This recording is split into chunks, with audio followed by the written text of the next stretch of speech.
Meeting is called to order. Please rise for the pledge.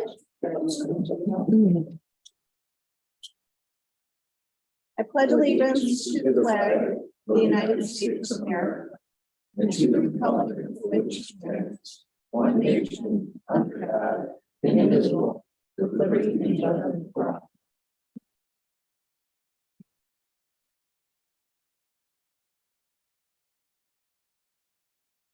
Eileen, can you do roll call? Trustee Barheit, Here. trustee Young, Here. trustee Hopkins, Here. trustee Gant, Here. trustee Sweeting, Here. trustee Faber, Here. and President Bucher. Here. Have we met open meeting compliance? We have. Great. Trustees, do we have any changes to the order of agenda items? Anyone? No. Okay, great. We will go into the committee of the whole meeting.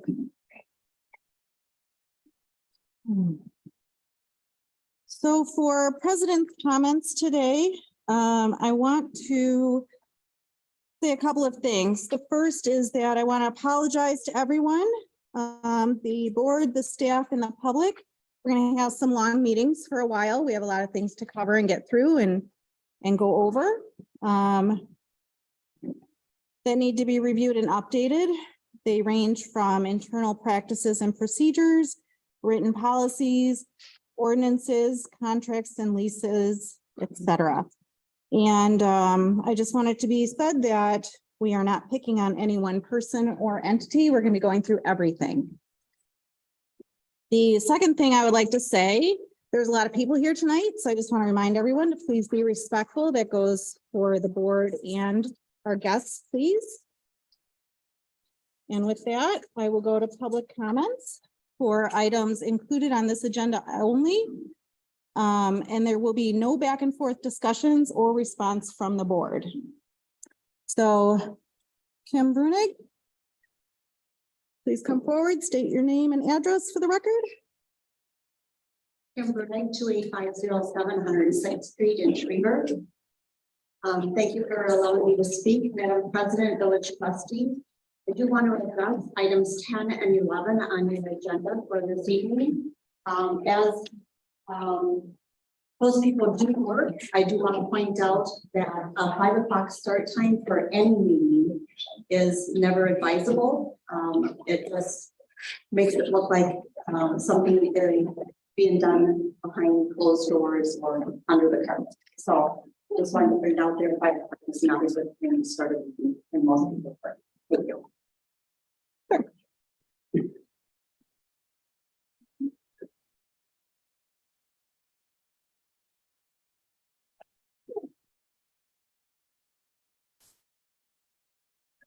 Mr. McTiernan, what agenda items? I'm sorry. I have listed there 9, Nine? 14. Sure. Attorney Michael McTiernan, 6633 Green Bay Road. Oh, I'm sorry. You know what? I need to stop you. You're on non-agenda item. Can I wait? Can you wait till the end? 9 and Non-agenda. 9 and That's what you, oh, are you? check both. You said 9 is discussion on board requests of department heads? Correct. Oh, well then And proceed. 14, discussions on creating a resolution to find Sure. the duties of the village administrator. Absolutely. I'm sorry. It's okay. And I do have also asked to talk on the non-agenda items. Okay, perfect. Then I was mistaken. Attorney Michael McTiernan, 6633 Green Bay Road, Kenosha, Wisconsin, 53142. I represent, as you know, several business owners in the village of Salem Lakes, most notably, and contentious issues before the village. Chad Cantwell, Steve Dunn in relation to their businesses.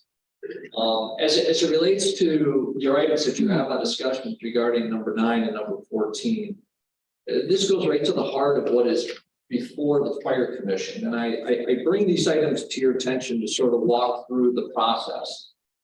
They had complaints because they had concerns with an overreaching board that sat in the seats that you sit in. This board was actively involved based on information we had received in public records requests to be actively working with your village administrator, to be actively working with your fire inspector and your fire chief, to actively attack private businesses in the village of Salem Lakes. It's outrageous. Looking at how the board works with your staff and your department heads is key. It is the job of the board to understand its responsibilities to the village. And in my humble opinion, and my clients, it isn't the board's responsibility or the board's right to be interjecting and dealing directly with these parties that have business interests in the village. It's outrageous to me that a village board member would think it's okay to go and demand to go access private property of members of the village. It isn't the job of the board. Madam President, point of order. This discussion he's having has nothing to do with number 9, where it deals with discussion on board members' requests of department head. Yes, it does. No, it does not. You're talking about requests now from another point. It's a point of order. No, I take back that I thought there was going to be no discussions before I got up here with me, and this was only for me to give information as it relates to supporting and having further discussions and defining the duties of board members talking to department heads and board requests of department heads and discussions of issues dealing with the duties of the village administrator. And that directly relates to the duties of the village administrator. I guess if you want to have a point of order and have the president have me sit down, I will be happy to move on. I guess help me to understand how number 9 9. and 14. that was, number 9 is on this board requests of department heads.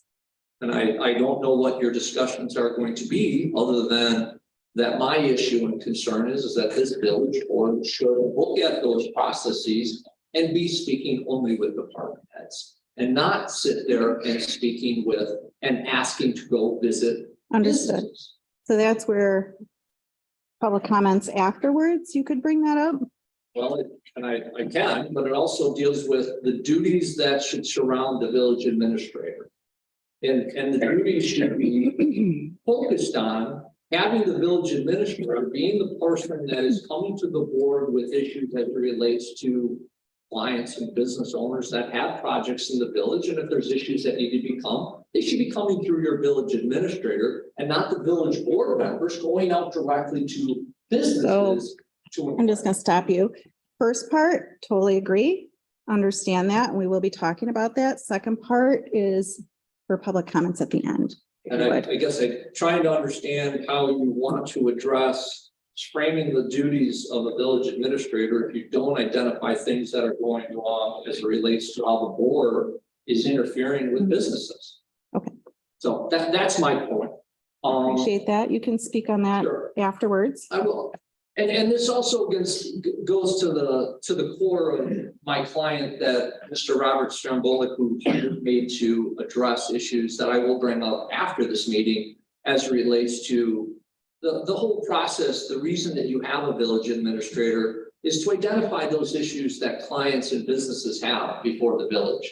It should come through the village administrator. And the reason being is there's this thing in the world called due process. A client needs to understand what the issues are. They need to be given notice of what the issues are and have an opportunity to respond to them.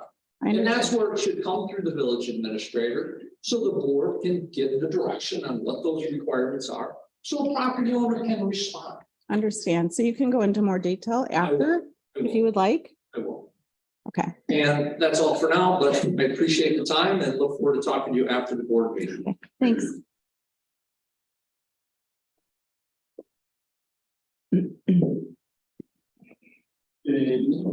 John, 9940-294.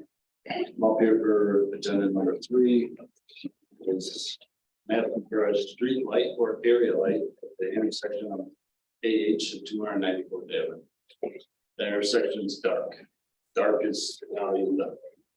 And 3 cars in the last year blow through the intersection and end up in the swamp. It's a 55-mile-an-hour road on AH and 294 was 25 ounces. And as of lately, now we have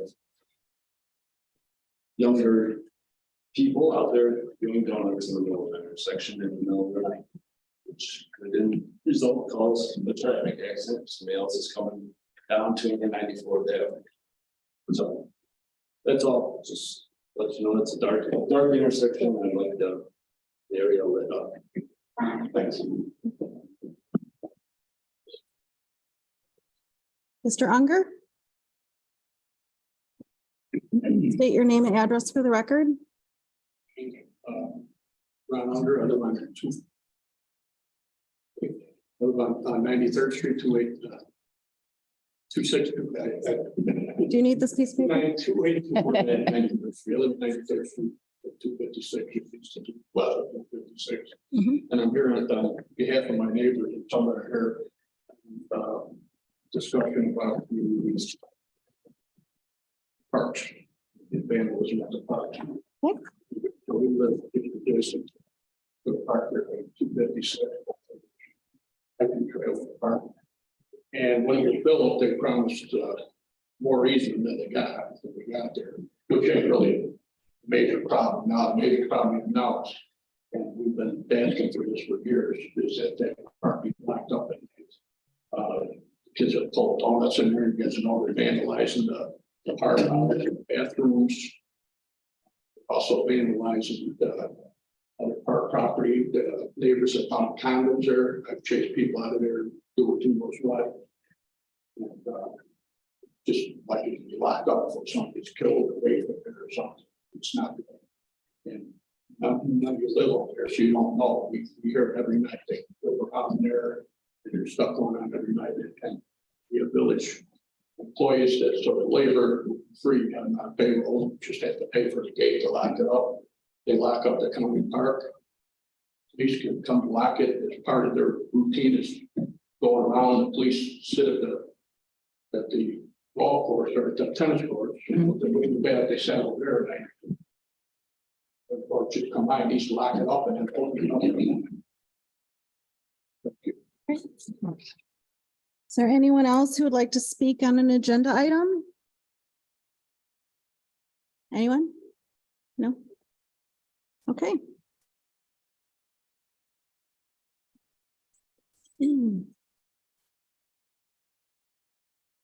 Mike, do you have a report tonight? Well, we need to look into that. Start early. Go ahead. Stuff that you would give me, you were asking me for an update on the property maintenance. List. Okay. After work, Okay. where we stand currently. I have some people for some trucks, Okay. for some lettering of some trucks, I'm sorry. Yeah, we'll talk about that later. We have the breakdown of this year's paving and sanitary sewer projects.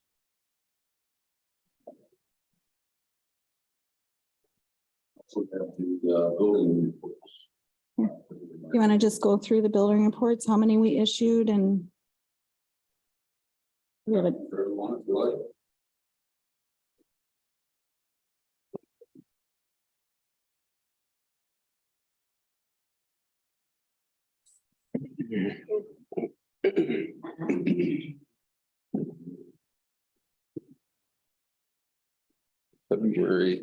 February through May. Thanks. You're welcome. Okay.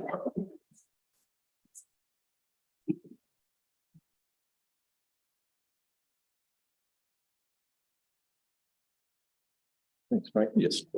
Sorry. Yes, sir.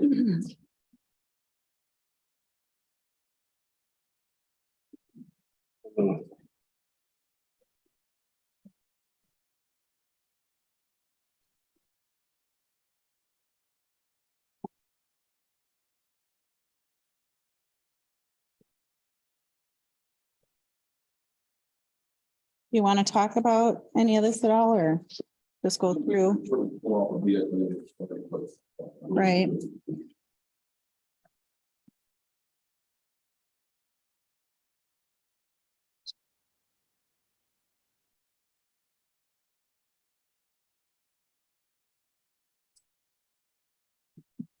Okay, so just for the public, it looks like in the month of February, we did 19 total permits for a total of $2,501.56.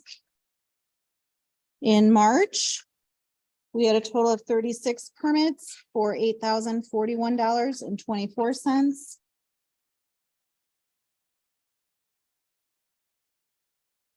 In April, 57 permits for $42,020.56.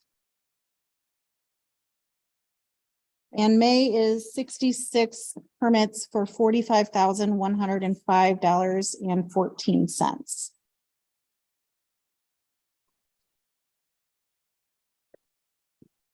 Any questions? Word on that? No? Can't look to see if any of them are new homes. Mike, I didn't look. Are any of them new homes? Do we have any new home? Yes. There is.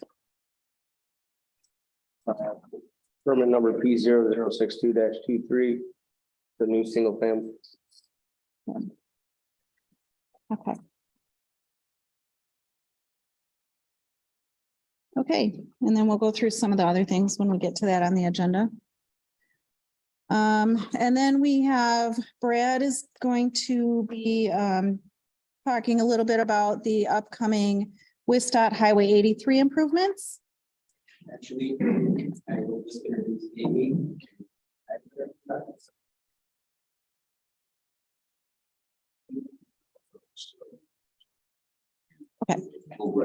Yeah, that's fine.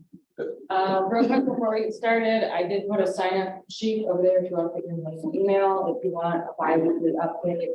Just a quick, what's going on, what's coming up, traffic changes type thing. If you want to put your name and email on there, we will send you. There's a paper copy of the plan. Probably not of interest to anyone here. I'm Amy Tate. I'm the Wisdot project manager. This is my colleague from Grade. He'll be the project engineer out here every day overseeing daily work operation. Yeah, so this was be a 8 slides, big picture overview, what we're gonna do to State Highway 3. So as you can see, project begins there down the state line. We're going just right at the State Highway 50, right where that new is just south of there. Next slide, please.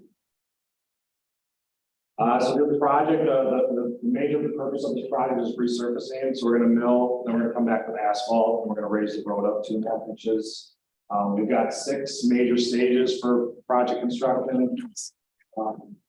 Stage 1 is we're gonna shift all traffic bi-directionally into the northbound lanes in the shoulder. So north and south traffic will keep going. And then stage 2, we're gonna shift traffic to the southbound lanes. And during these 2 stages, that's when we'll update ADA curb ramps, we'll do storm sewer repairs and fixes, and as well as sidewalk, new sidewalk. Next slide, please. Can I interrupt real quick? Yes. Stage 1 and stage 2, can you kind of go through how long you expect those each to last? Do you have? Yes, we're working with the contractor right now to get a solid schedule, just Okay. kind of limbo with insurance and all that stuff. Okay, I imagine each day would be roughly 3 weeks, 10 working days. somewhere Okay. in there. I know that the total time frame of this project is 60 working days. So 60? 60. 60 Yep, months. yep. Go ahead, sorry. So then we'll go to stage, and stage 1 and 2 is just from county AH up to 50, so just a third of the project there, so. Once we're at bi-direct. Stage 3A, this is when we kind of hit the intersections, and B as well. So we'll be jumping from, we'll be working at county C and AH. We'll be jumping from the north half of the intersection, and then we'll be working on the south half of the intersection between A and B. Violence as well, and we'll start putting in the brand new signal lights.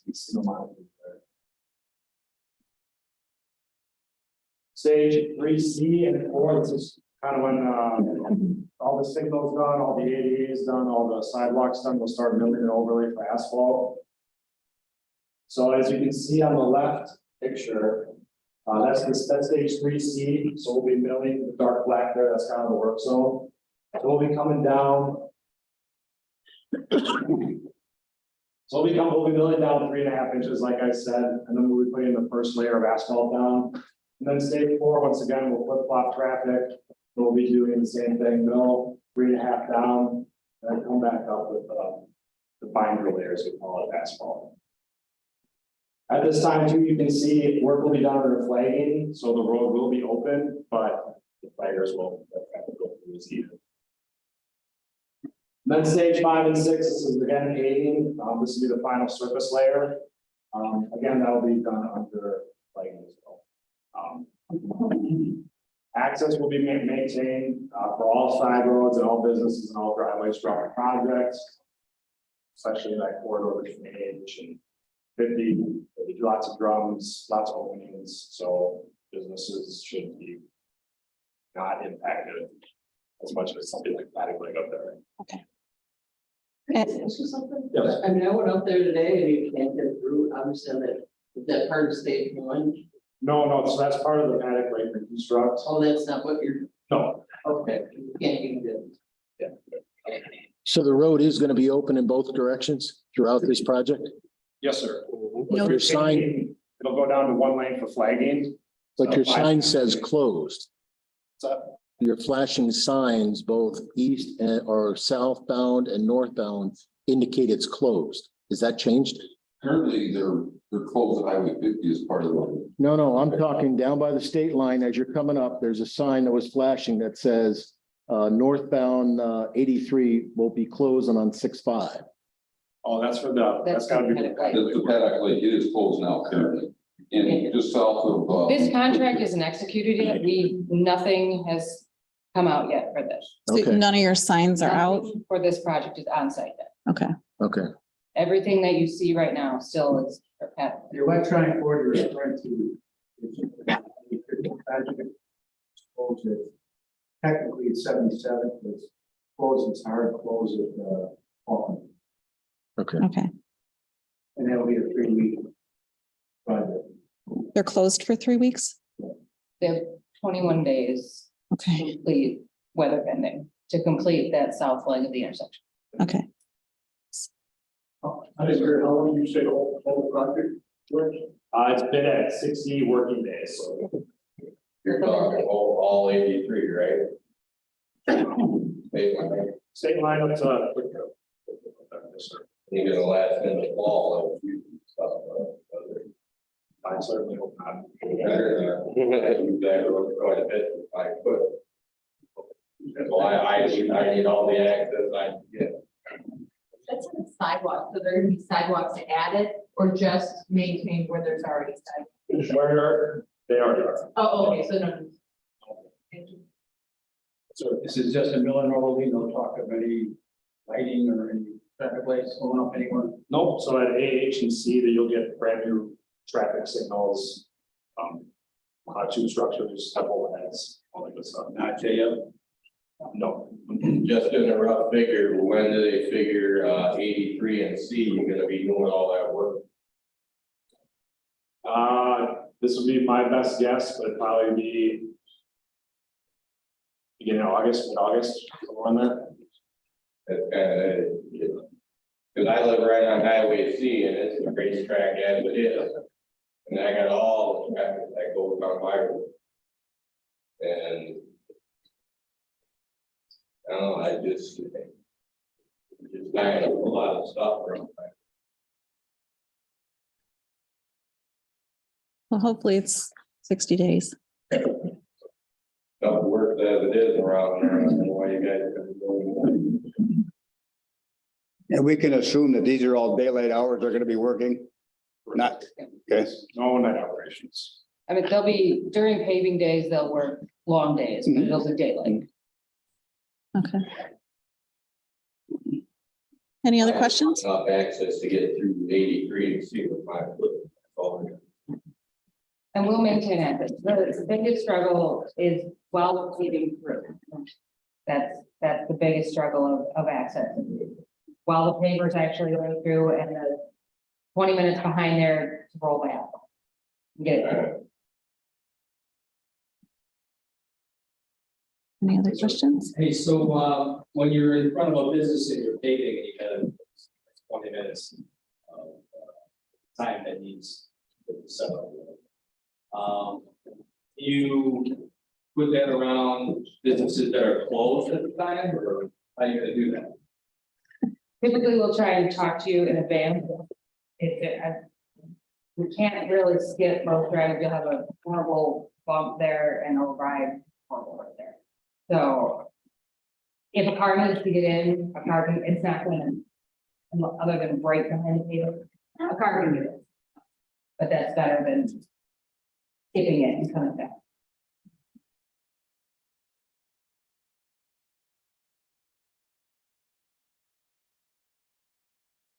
Okay, thank you. All right, and we're probably gonna take off, so if anybody does wanna, their emails on it.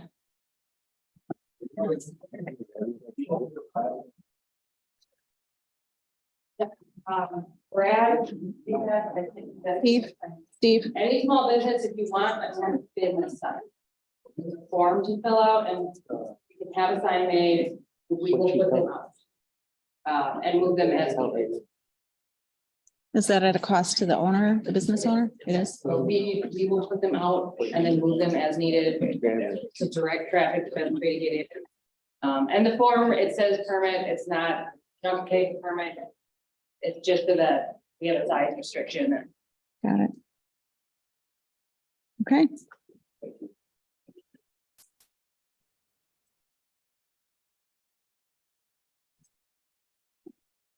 Okay, we're going to now move on to the agenda items. No action will be taken. These are for discussion only.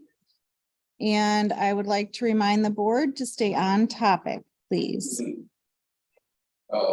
Did you guys want the update on the revenue expense for the budget? There was one of your requests about the budget status overview.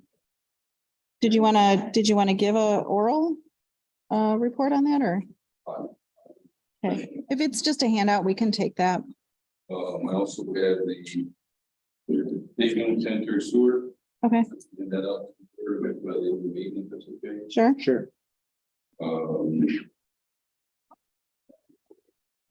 Maintenance, kind of what's open, what's still being enforced, this is not, code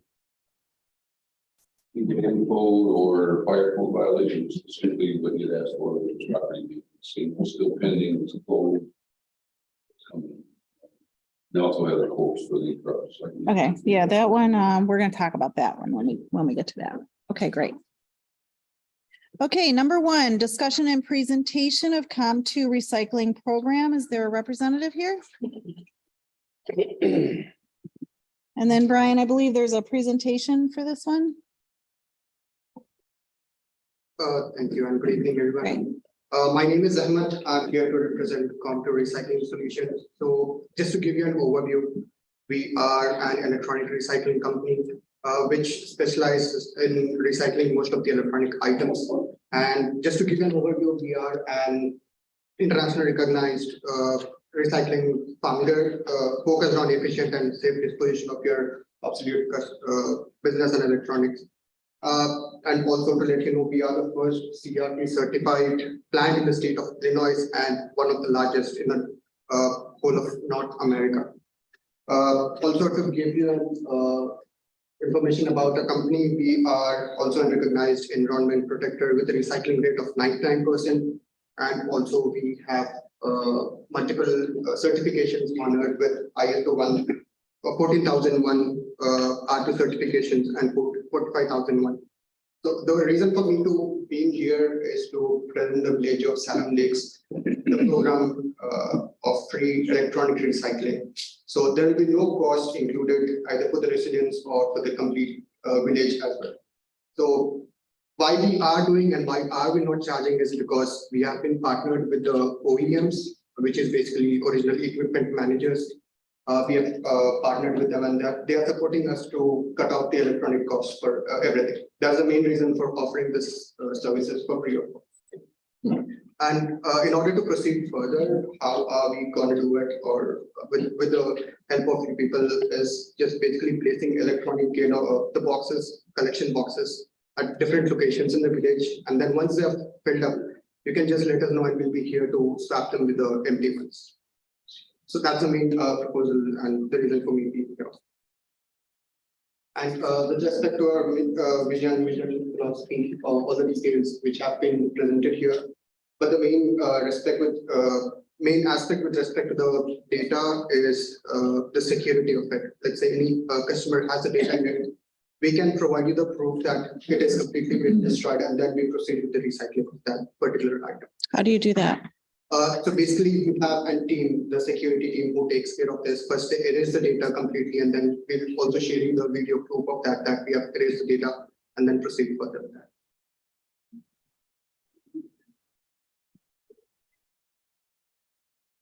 And these are also all the certifications with respect to the data which are involved in it. So our team back there in Illinois, we have a corporate office over there. And also, if you want to do a due diligence with respect to us, we are welcome at any point of time. Okay. And if you go on the website of us, you might be able to see charges over there. Like for each electronic item, you might see different charges over there. But that's not applied for Wisconsin, but that's applied for Illinois. Okay. So in Wisconsin, recently we have opened a collection point in Menominee Falls, Milwaukee over there. And we did conduct an event over there, and then we were able to collect more than 20,000 pounds of electronic waste in just a 1 day time. Really? Also, just to let you know, village of Student and town of Dover, we did reach out to them, and then we are in agreement to proceed further with that. Okay. Also, just to make sure that there is no cost involved for that village, we are ready to sign a 3-year deal as well, which will share you the agreement. And then if there are any changes that needs to be done, we are open to that as well. How big are the boxes, the collection boxes? They are standard size 40 into 48 and 4 inches wide. 40 by 48? 40 into 48. Oh, 14? 40. 40 to 48. Okay. And what are they made out of? Cardboard basically, but then we would just need your help if you can just place, it would just need a small place where we can place it inside, and then So inside? different places we can place it, and then it would be easier for the residents to just come and drop off their waste. Is that going to be an internal or external location?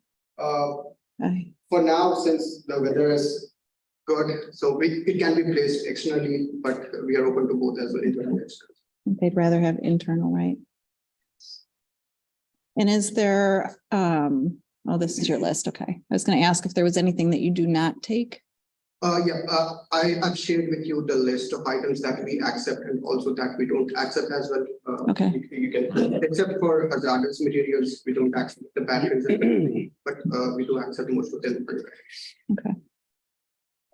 And so you said Menominee Falls, did they sign a contract with you? Yes. They did? Yes. Okay. And how long have you been doing that there?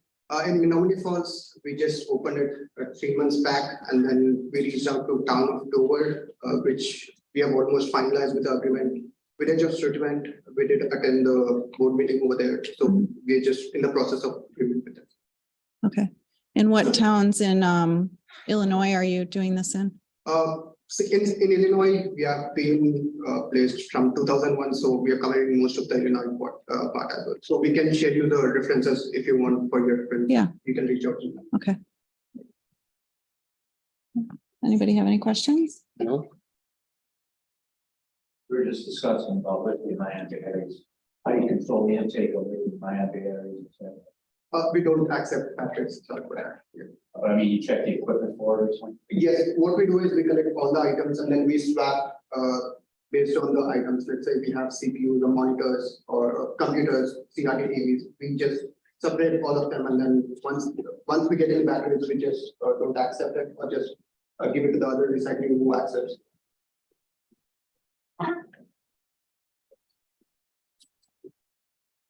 Anybody have any other questions? No? Okay. If you want to share some references, you can, I will. those, and then we can follow up if we Sure. decide to go further. I'll Okay. share you all the references with respect to that. Okay. Just a matter of small gesture, there is something that I'll be presenting from our side. we can hand over to everyone. Thank you. Sure. It's for everyone. Okay, perfect. Great. Thank you. Thank you. Thank you. We'll put these out. I'll put them over there on the table by Brian. Everyone can feel free to stop by and get a seed packet. Okay, we'll move on to agenda item number 2, discussion on ordinance for temporary storage of tents, temporary storage tents or canopies. Brian, if you could put the ordinance on the screen if you have it.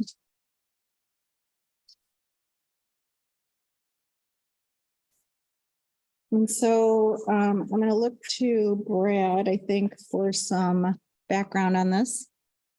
Had a individual come in actually trying to do the right thing and pull a permit for a carport.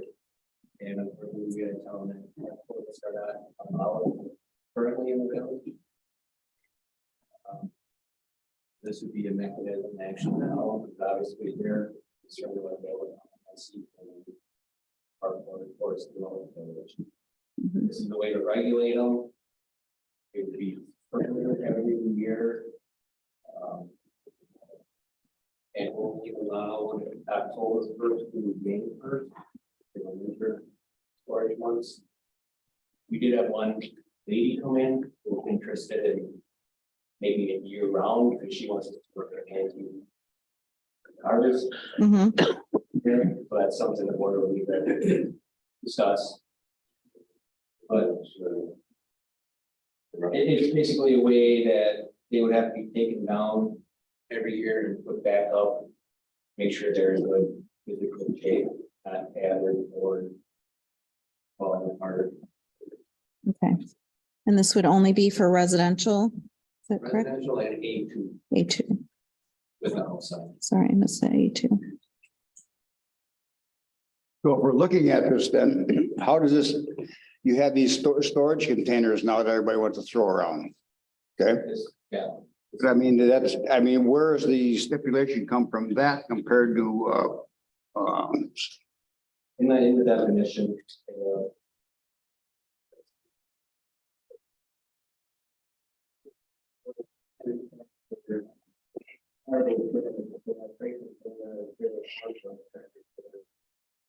Those are the items that are. With the three-handed frame with a look of canvas, similar material depending on temporary storage or refillable or other short-term.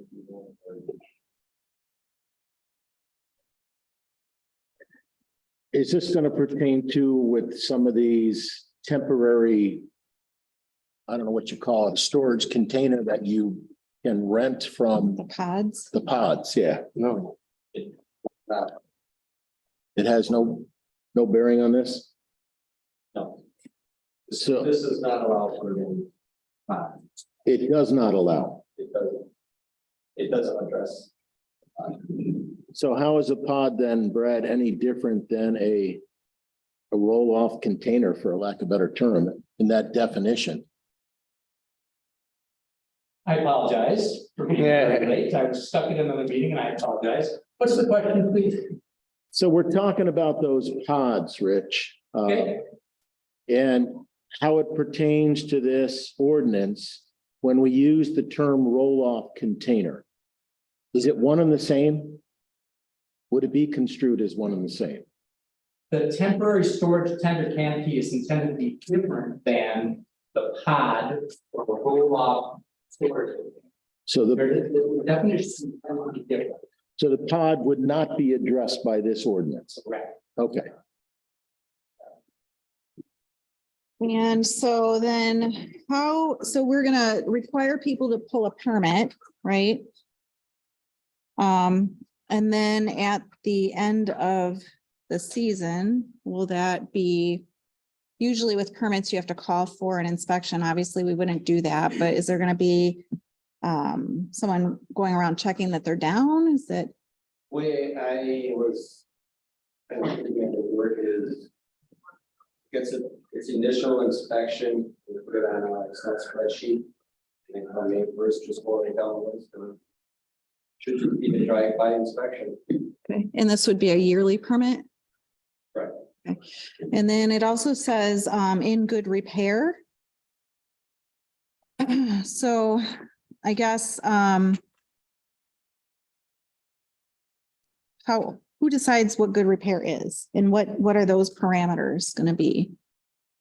I would believe that would be up to the building inspector.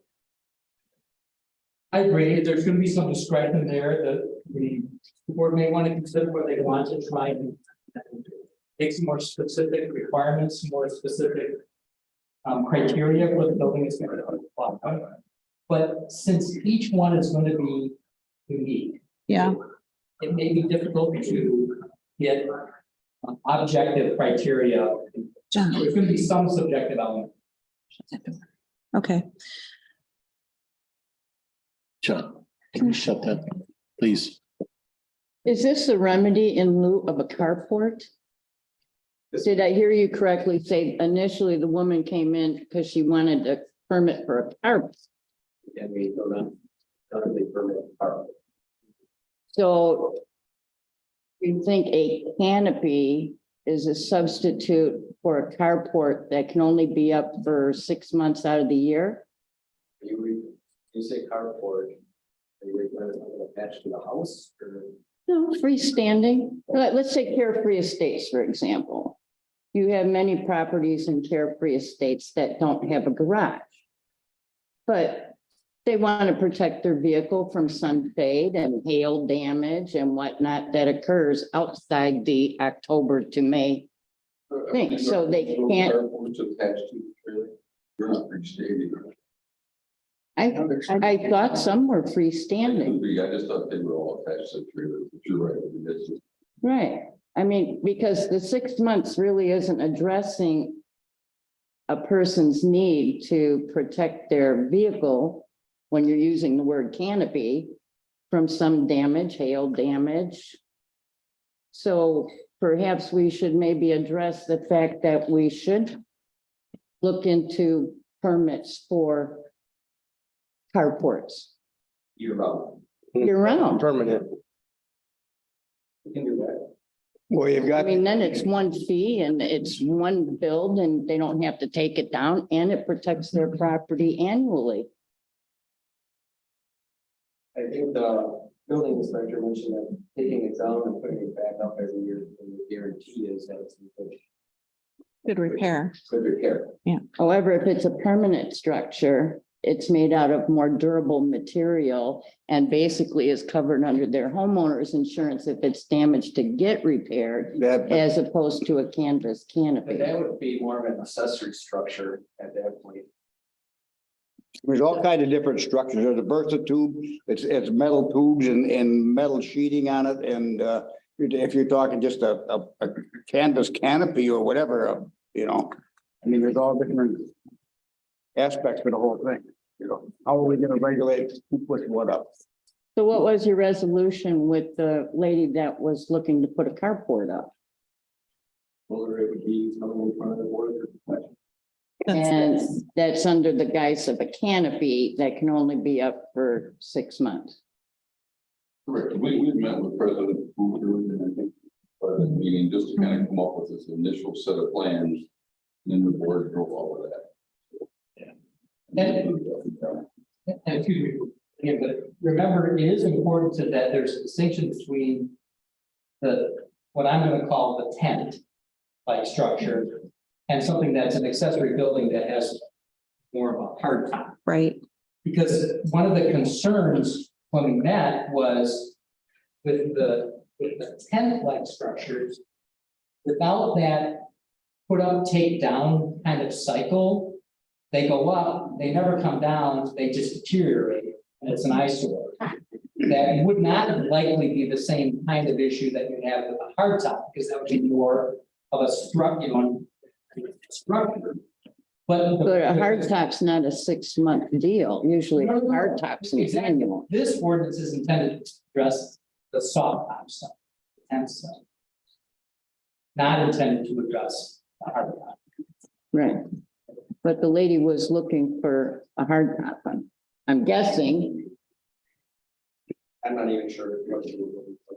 And that would be. Well, carport, For 6 months.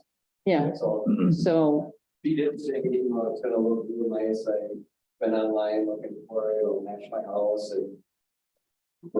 But I think it was more of a kind of like material, Okay. you think? I think. Bill? I'm just curious why we wanna mess with people or mess with things that are up for 6 months. I can see if they wanna put it up for a year, then they should have permits and make sure it's not done, but for a 6 month, that they all gotta be done by May 31st. Why did we wanna go through all that trouble? Yeah, And just not take anything after May 31st, everything's gotta be done. It's gotta be gone. That's why we're here for this discussion. I think I'd like to look into it more. I'm perfectly fine. That's what he's just presenting. Yeah. Just This is your rough draft, Correct. essentially, so. And say, even though they weather and they get not looking very well, what they're hiding looks even worse. Yes. I just think. So I would be in favor of a longer period of time and periodically somebody or ordinance enforcer drives by and or building inspector and says that one's pretty well shot. Better take action. I was addressing it with property. Yeah, property maintenance guy. Like I say, this was a rough draft and we just to start somewhere. It's a good start. Then we're trying to come up with the protection of the items in the liquor months. But again, I mean, if you drive around the village, there's a lot of disrepair. Mhm.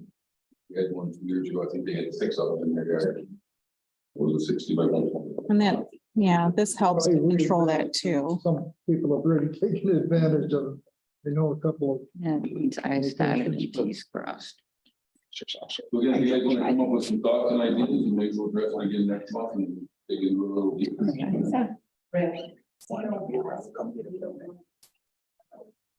I mean, but there must have been a reason why cardboard. We used to be able to have cardboard. You can have a cardboard, but it was attached to the house. I It was believe. attached to the Yeah, house. I believe. Oh, and this woman didn't want to attach it? We don't know all the details, exactly what she wanted. She was looking more into the soft top. I mean, because Tin before, structure. before he said, The original man that came in wanted the soft top cardboard.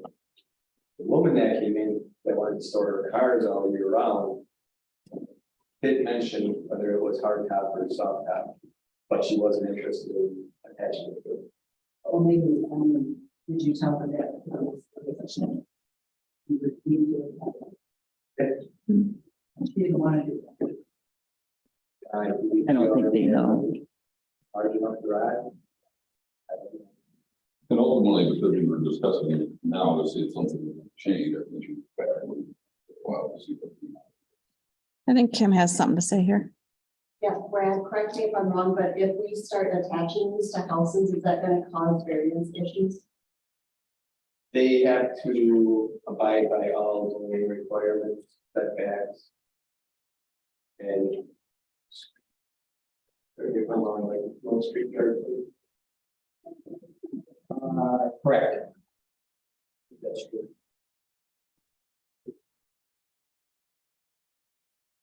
Yeah, it would be the same requirements as for an accessory structure, which can't be restricted, so yes. Question. Will this ordinance also cover temporary use of household Household items. household, people working in a household, living in a tent out there? No, that would be under, can't be, still not be allowed, where they should. Right. So do we get a couple of trustees maybe to get some ideas together on this and, Plus you have a gentleman in the back. yeah, oh, sorry, Mr. Unger. But I'm seeing, the neighbors ain't complaining, and thinking disrepair ain't slightly, or maybe in the, towards the back or house, it says in front of the house, I don't think it should be a problem. You just keep adding, keep. wouldn't want someone next door to me that wanted to shred it up. I mean, if the neighbors complain or you combine to shred it up, they can put a canopy on, it's fine. Like you said, a lot of people have, a lot of people don't. You got sun damage, hail damage. If this is a working place, you ain't living high. Norm? Our subdivision, we have covenants and restrictions. Yeah, some do. So with this problem, No, I don't believe so. You still have to abide by those. The restrictions can be more restrictive than the ordinance. Right. Yeah. I know of a property on Thunder Lake where he has a nice pool and he has like a wedding tent over top of it. It's a tent. So I would say if the trustees want to, write down, do some research on it, and then we can come back to this maybe next month. Yeah. Okay. All right, we'll move on to number 3, discussion on Highway AH and 294th Avenue streetlight. I will be recusing myself from this discussion. You should participate in the discussion. It's brought forth by my husband. Don't I have to? Not a Do vote. I have to? It's not a vote. I can be in the discussion. You're not, you don't have to, Okay, whatever you feel comfortable. great. Yeah, I know where this location is and it is dark. And I could see where this could cause more issues down the road, with higher traffic in that area. So I'd like to see a little bit more lighting over there too.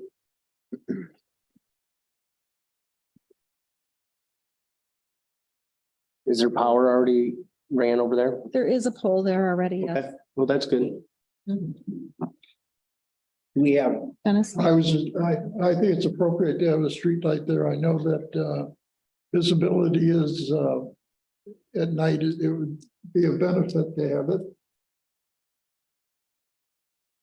But I know how to get Rita to talk and say, no, we don't want it.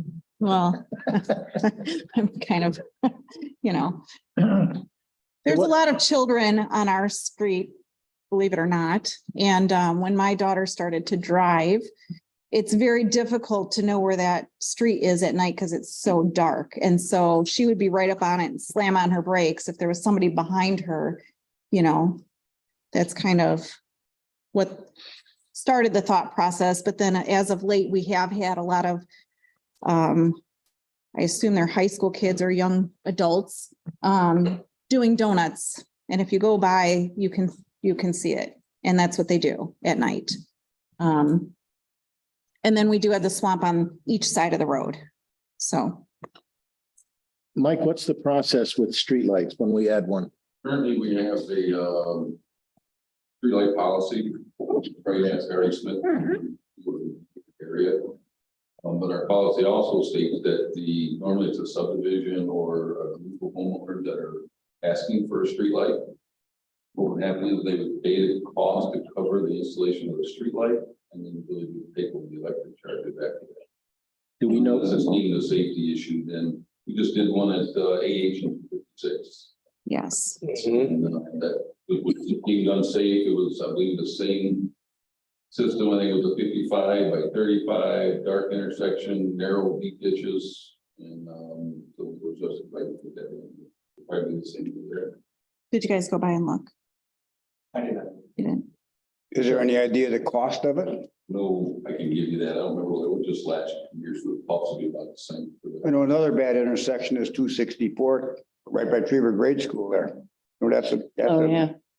and there could be one put there too. It's big traffic area. But anyway, for 256, I don't know what. Right by Trevor Grade School, where it comes out there.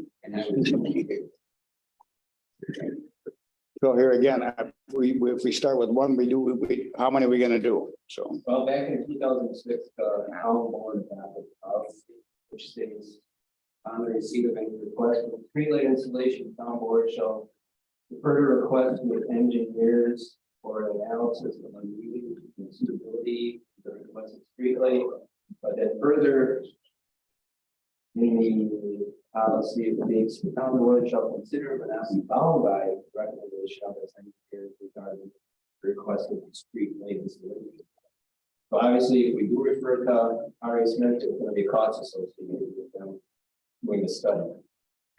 You know, if it's something that you're pretty sure, or you're sure you want done, before going that expense. Yeah.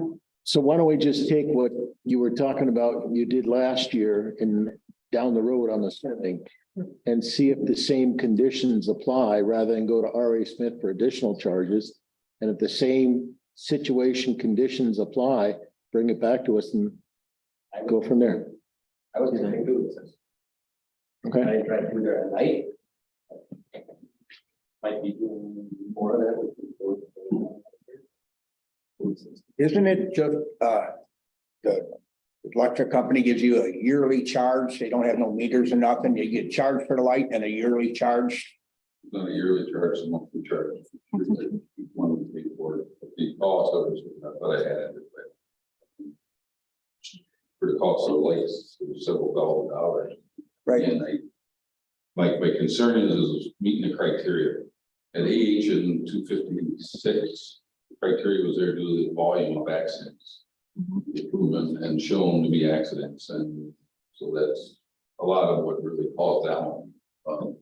I'm not sure 296 and AH their accidents are there. I know that someone mentioned we had a couple of cars running into the ditch, but I don't know if they were reported.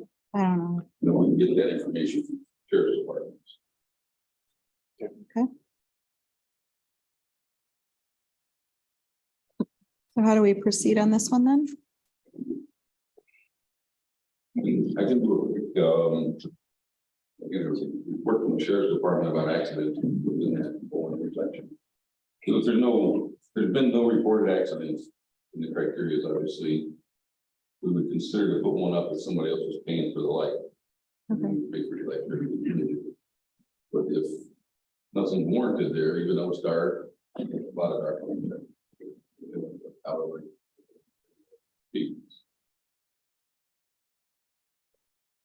Is this a subdivision entrance? Or just a road to No, it's several? where, so it's Old B, which they Okay. call the cut-through road, which all the kids fly down at, you know, Yeah, and then it dead ends into AH. yeah. And there's the swamp right across the street and also on the west side, not always great with directions. So, Well, when my towing is in the audience, you pull anything out of a swamp in that area, would you have the ability to glean any reports? yeah, in the past. Okay. All right, so Mike, if you want to get that information and then do we Just table it till next month. table it to next month? Okay. All right. All right, number 4, discussion of fleet vehicles and equipment. So Mike, I had sent you an email on May 15th asking for you to obtain pricing to review all of the fleet. To see which ones were missing our village logo and name, and then also for numbering on both sides and on the back.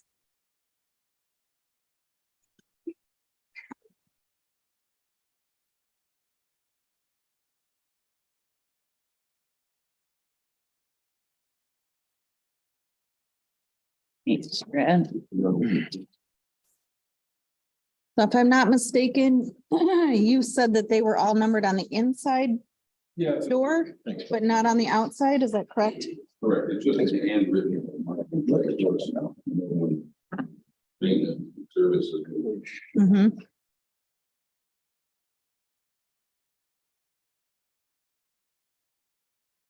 And does this include, so you say 9 vehicles need numbers only, 4 need door logos only, and then another 9 need both.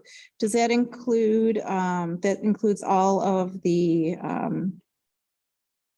pickups, the dump trucks, everything? Correct, most of them are all lettered, not numbered. Some of the older sewer plant equipment still has the Salem logo. Okay. We're gonna do them all. Did we get a second quote, or is No, Is this who we usually use? this is who we've been using, that's.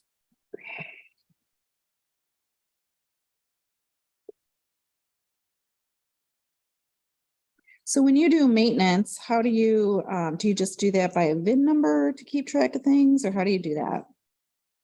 Done through our software, our fuel software. Okay, Does each vehicle have its own file number where it has any and all repair receipts, maintenance receipts? So say we decide we're gonna sell the vehicle, it can all be gleamed in one spot and it'll have a history of all the oil changes and any and all equipment that's been replaced. We have that, currently we're trying to get our new software in place that was purchased last year. That'll have even a copy of all seats in that file. Right now, we just know what was done, what was done, but. Right, and that's in the glove box of the vehicle or No, that's it's all.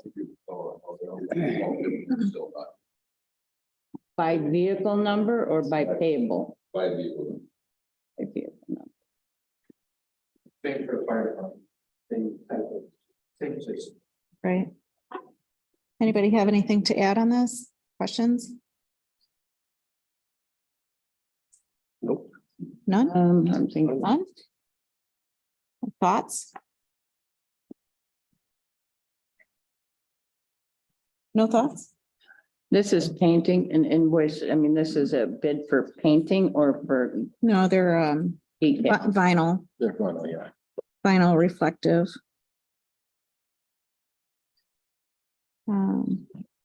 So have there been a decision made or we're discussing, we are going to put numbers on the rear of the vehicle?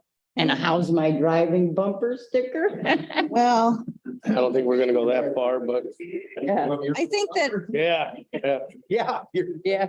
That'd be good. so most fleet vehicles have numbers on both sides and on the back. Yeah, And then also that does help if there's ever an incident that somebody, you know, had something to refer to if they were ever going to call something in.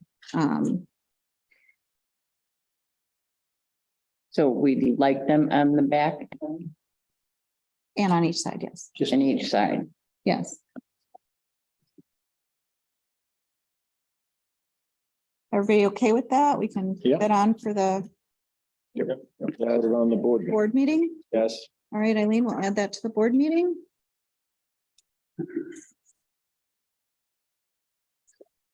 Okay, number 5, discussion of CCLRD intergovernmental agreement with the village. Dennis, you brought this up? Yes, here a number of years ago, the town of Salem provided water patrol for, on our lakes. And Camp and Center Lake were included in that naturally. When it was abandoned by the town, the citizens for the Camp and Center Lake Rehabilitation District voted at their annual meeting, they'd like to continue water patrol. At that, then they contracted, the Lake District contracted with the town of Wheatland that provides the water patrol. But when, and they enforce the village's lake ordinances. When they write a ticket, where does it go? And that's what this agreement's all about. It's they come to the court in Salem. And this is about to expire. And it's written that we would like to suggest a couple minor changes in that. One, if it's written so that it's the Camp Center Lake Rehabilitation District's contractor, or if they provide that service themselves. And we have no problem whatsoever with Wheatland providing this service. They do a very good job, but you don't know what's going to happen in the future. They may not do it any longer. They do it for Camp and Center Lake, they do it for Lily Lake, and they do it for Paddock Lake. But we buy the service through them. So if we could write this in a way that CCLRD, it's their contractor, no matter who it would be, we wouldn't have to redo the agreement. And then the other part is to, the agreement is renewed every 2 years. And I think a longer term on that would be appropriate. As I said, we're enforcing the village's lake ordinances. Rich, couldn't we make some sort of an agreement where it would be ongoing unless some form of termination was initiated by one of the two parties? That's in the agreement. Yeah, so it doesn't have to be 2 years, 4 years, 5 years. It just It leave just that out, renews. okay? In perpetuity. Just leave that part out. But how would it be if you wanted to change some of the languages? I'm sorry, Bill. How would it be if you wanted to change something in the language? I mean, if you don't go to a 2-year contract, could you still change it mid-stroke? Any languages in it? Well, I think, We'd probably put a clause in there, a 90-day out, either party wanted to change it. It's already. It's a 2-year contract, but if anybody wants, either party want out, that would be 60 days. Okay. We can write that in, whatever you want, 90 days, whatever you want. do we have a consensus maybe to do these things? Sure. I'm good with that. And our attorney could work on it. So please, President, to put it on the most. Can we get that done for next week? Yes. Are we gonna do the same thing then with Silver Lake? Because they're contracting with Wheatland as well, Lily Lake Water Patrol. We would have to, right, I mean, apparently you have to have an agreement to use our court system. That's correct. But we'd want the agreements to be almost identical except for the names. Right. Yeah. And I'm assuming that at the June meeting, if you approve the CCRD, and then I would hold you yourself for Mr. Puritan and. Yeah, Mr. Puritan or Mr. Laws would do it. Okay. As a side note, I'd like to say that the Department of Natural Resources is really in favor of supporting not only villages or towns or lake districts when they provide this service rather than them doing it. In fact, they contribute financially to this water patrol. Last year, our district, and there was hardly any water. In fact, we had difficulty getting one of our patrol boats on Center Lake out of the channel where it's stored. And we couldn't get the one on Camp Lake off the lift because the water was just too low. But in any event, we spent $12,869.21. We were reimbursed $8,946.73. for 69.5%. It generally runs from 60 to 70% is what we get back from the DNR. There's things you have to do to qualify for the reimbursement. It's either citations are written that qualifies as 1 point, or if you do just warning tickets, 2 tickets qualify for 1 point. And based on the amount of hours that you do the patrol, you have to have so many of these points to qualify. And we're more interested in writing warning tickets and making sure that the boats are stocked safely and what have you. And but it's one of the reasons that the town did it, because it is financially a good deal.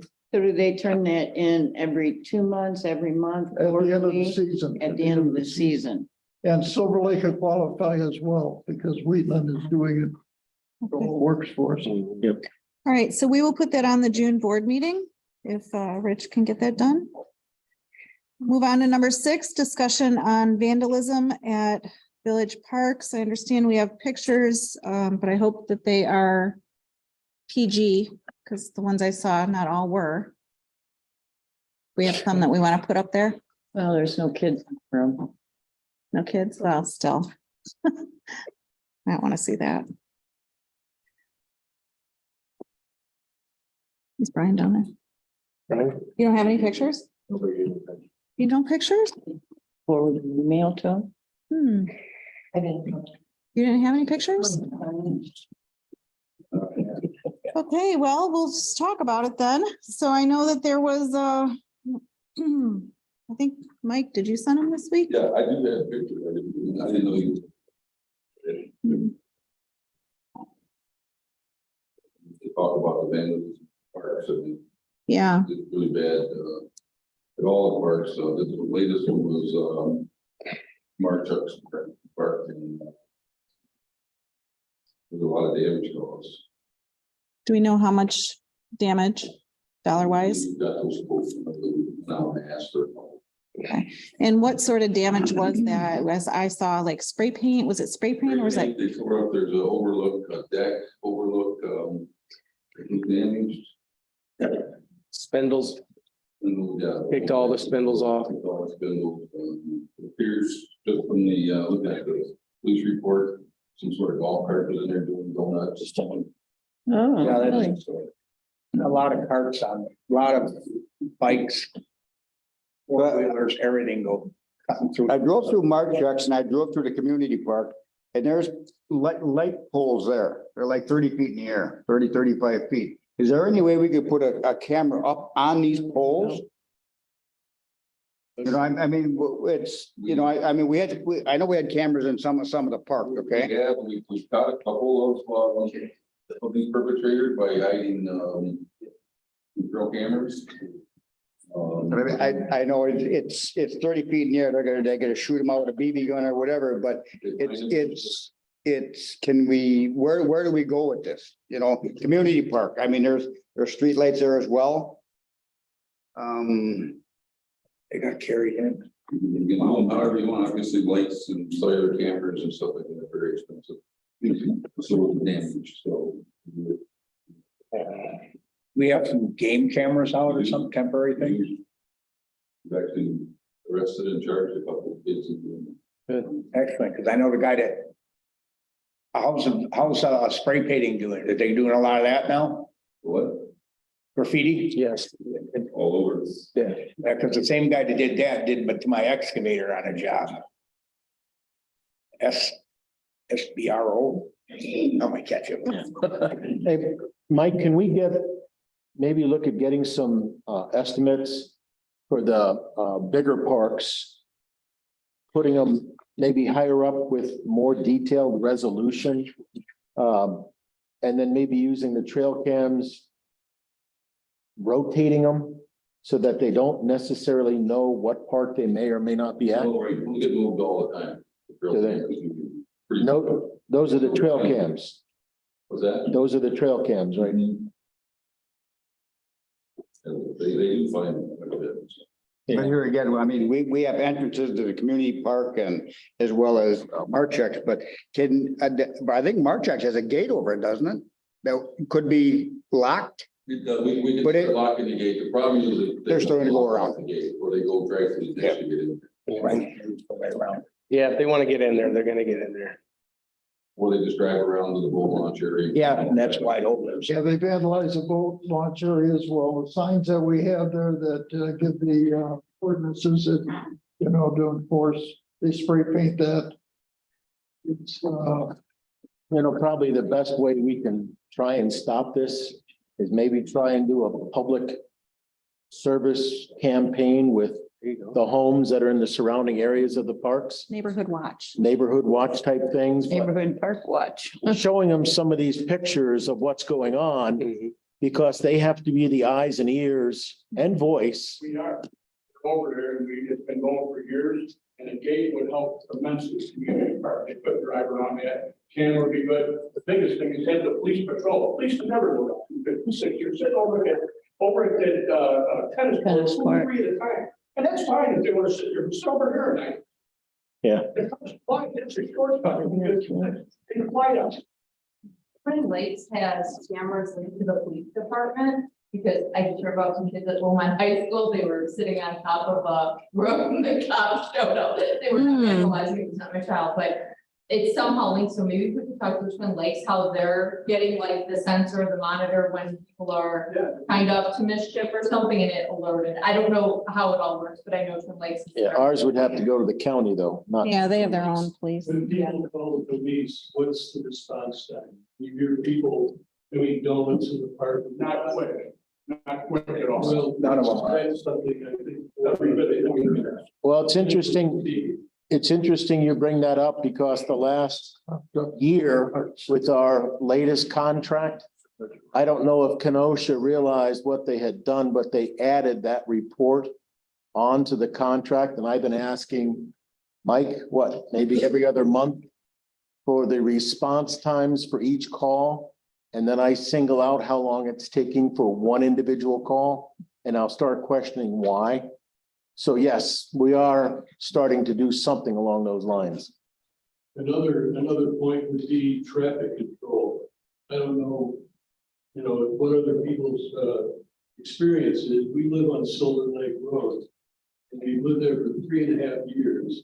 And I've never seen a police stop, ever. Not anywhere around the Illinois. They don't patrol, they don't stop. And it's like a racetrack. So anyhow, it's. So for the it's part of parks, the general police. for the parks, maybe we can speak to the sheriff's department about doing some drive-throughs We more can, often. we can invite Captain Klinkhammer to the board meeting Monday. Do we share these pictures? You see those, right? I think. That currently we pay, and I know here's about the tennis courts, very rarely is that ever the Salem Lakes dedicated spot. We have one on during the day, we have 2 on in the afternoon, May through October. Those deputies are usually, those particular deputies are pretty busy. And then we have areas 14, 15, and 16, which is just a county squad. And we have no control over what they do. The Salem Lake squads are usually in Salem and usually responding to our calls. The other deputies do get in Salem, but we can ask them to do some extra patrol. And we I mean, you want to run a traffic on 83, you want to. Or in a park, What about motion lights? do that, we'll shoot them out. I could see them doing that. I mean, it's. I don't know. It's been ongoing for years. It wouldn't, it just. I agree with the public. I think the police presence is gonna be key, and then the areas that we can use gates or have gates, we should install gates. What time currently does our contract with Kenosha Sheriff's Department, what time does that second shift end? Because we don't have any coverage on third shift, correct? That is correct. Well, we have, we don't have dedicated Salem squad. That's what I mean. So what time do they pick up? What time does their second shift dedicated? 11 o'clock. 11 o'clock. We have 14, 15, and 16. There's usually 2 supervisors and then usually a forward squad beyond that. We have quite a bit of police presence. But actually, the Salem Lakes deputies. And they have that 1 during the day and 2 at night. Is that something the village would want to look into, is additional contract for third shift? I think we can look at that. I mean, it's kind of a reasonable cost. I think we can, when we're doing budget, we can definitely look and see what that's in our budget, for sure. I want to say, 1,000 a month. I think it's 37 a month. You're right. Yes. I want to say though, that for an additional squad, wasn't it somewhere around 130 or 40,000 a year? A year, but you're paying for A different shift, an additional shift. That's still an extra deputy. That's where I'm going. So one additional deputy is about $140,000. Citizens' money well spent if they can. To some of this. some it's well spent, to others it's overkill because they watch their taxes going up. We're talking night shift, 11 I'm o'clock not at night. disagreeing, I'm till- just telling you what we've heard in the past. Okay. For those of you who don't know, when we were a town, when you did your taxes, the county tax was in there that included Sheriff. the sheriff's department. But when we became a village, we have to form a police department. And rather than form our own, we elected to use a contract with the county. But that added $400 and some thousand to our. And to make that clear, where we were a town, we had the same area squads, plus the lower, plus the supervision. Now that we're a village, so we started with 1, I think, during the day, and then obviously we've added additional ones throughout the years. But those are additional squads out in Salem Lakes during those times. So it's not that our Sheriff's Department went down with the, we actually increased that because by statute, we have to have our own police protection. Certainly. Okay.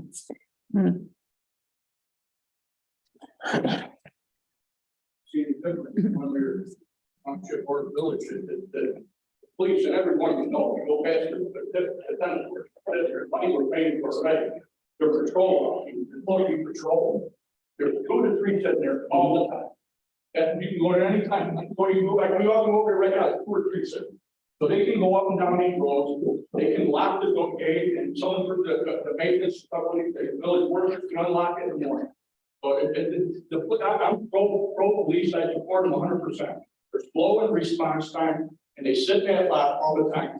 If you know where you see them, I'm 50 by counting them. That's where you see them, we're over at the law. There's no vandalism over there. You can look, there's never anything. I don't mind paying for it. So we can look at,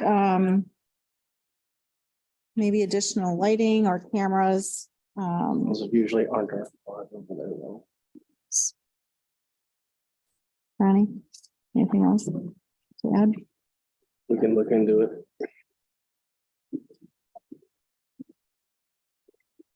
Well, I'd like to see some cameras put up somewhere. Agreed. The whole thing is, I mean, it just. Where's it gonna report to? Is it gonna come to the village hall? Is it gonna go to the firehouse or the town garage or whatever? I mean, it's workable. Where do our current cameras go to? Where does the feed go to? Brian. Where? Each one of those camera systems have their own DVR at the facility. And then it gets broadcasted back via, we have a couple of Verizon internet, a couple that are connected, obviously here connected to our. I know trail cams calls cell phone. So as soon as he gets notified, he calls the sheriff's department. Instead of driving on there himself, he gets them going. Yeah. How fast they roll.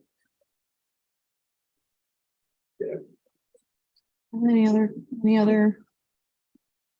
Anything? Nope. Maybe we need to, visit the parks and get some pictures and see if we can come up with some better places to put the cameras. Maybe even ask the parks. Good idea. I will do I that. know that we keep hearing about the sheriff deputies sitting here and sitting there. Obviously, for every call they go on, they have about a 45 minutes to an hour. Right, that's usually what they're sitting You know, there manually. paperwork. Okay. So there's a lot of reports that they have to do to make sure that everything is correct. So I don't think you're just sitting around talking. I will, I'll reach out to, the Parks Commission and see if they can. Maybe they Look can into some things. strategically park and give the illusion they're watching speeds or whatnot while they're filling out the report instead of at the tennis court. All right, we're gonna move on to number 7, discussion on ATV, UTV committee progress. Leave that up to Mr. Gant and Mr. Hopkins, I believe, have. Well, we brought it up for a committee, and I guess a couple of people did apply for some interest in it. Okay, Okay. And I had to put a committee together with 3 or 4 people. Bring the guy from the DNR in and possibly the sheriff's department and see if we can put a whole ordinance together to allow it or disallow it, one or the other. and you had said that you were waiting for Bloomfield or Wheatland. I got Bloomfield, I got, matter of fact, the city of Delavan just enacted a whole ATV policy that you can ride anywhere in Delavan, the city. And that included their golf carts. Correct. A lot of them they don't want golf carts, okay? But, yeah, well, just to see if we can put something together for the whole village. Okay, and I don't know, You would work with the DNR on safety issues. yeah, I talked and- with Mr. Roberts up there already, and he'd be willing to come down and talk to us. Okay, Okay, so Eileen, did you have a couple names that for somebody that's interested in this committee? They were, Amanda has them. I Okay. She passed them All on right. to you. So what we can put together? Pardon me? You're gonna post like a meeting date, so you get Yeah, but yeah. I think the biggest thing would be to bring the sheriff's department in because he wasn't too on board with the whole picture to begin with. And bring the DNR and see what we can put together. I think the DNR helped that out. Yeah, yeah, but he knows a lot about signage and I have all kinds of pamphlets and everything that they recommend and so let's see what we can put together. All right. Sure. The biggest, one of the biggest expenses would be the signage as far as the roads and where we can ride, where you can't ride. Mhm. So, okay. Well, that would have to be all explored in Mhm. the committee. So, to go forward with that, then, what size committee would we want and how many, trustees? It can be Well- one trustee. I don't, Or Bill, somebody or needs to. Dennis, does anybody else want to get on this? I'd like to. If Bill doesn't want to, I'll give the hand. Okay, and if we get a couple other guys, I know two other people that would like to get on it. So Mhm. 4 or 5 people, we don't need a whole I think 5. yeah, Okay. But no more than 3 board members. yeah. So who wants to? Ronnie? Dennis? Dennis? Yeah, I'll do it. One more? It's either one of the bills. Bill? Yeah. Farheight? And then, Rich, can we just do that or do we need to have something more formal? If the 3 of us are The on, purpose of the committee is just to make a recommendation to the board. Yeah, Yeah. You don't need anything from us. In effect, an ad hoc committee just to address. Okay. So then, all right, good. So then you need 2 others. So if Eileen has given you names, if there's more than 2, then you'll have to draw out of a hat, I guess. Yeah. Right? Or we don't really have to, I don't think we have to limit the number, Yeah. but Okay. you know, if there's 2 or 3 or whatever, we just, All right. So then if you want to put that together and then just have something, I will put it on the next cow meeting. Mhm. And then we can talk about whatever progress you've made in your meeting days and times. Good. Okay. All right. Number 8, discussion on village properties to list for sale. So I had emailed you all the list that Mike had provided to me, but it's also on the portal.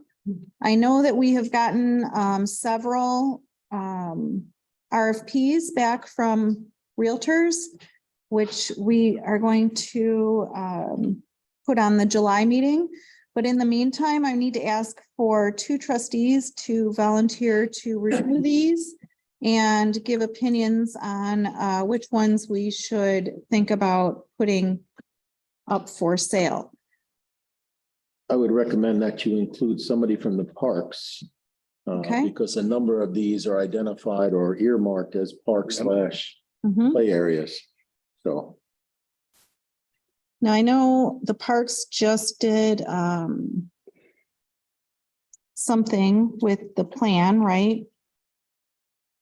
Yes. That they recommended a bunch. the comprehensive master plan. Yeah, they went through each property one at a time at one of their meetings and even voted on yes or no. Do we know, Mike, if that was, is that, are these outside of that or?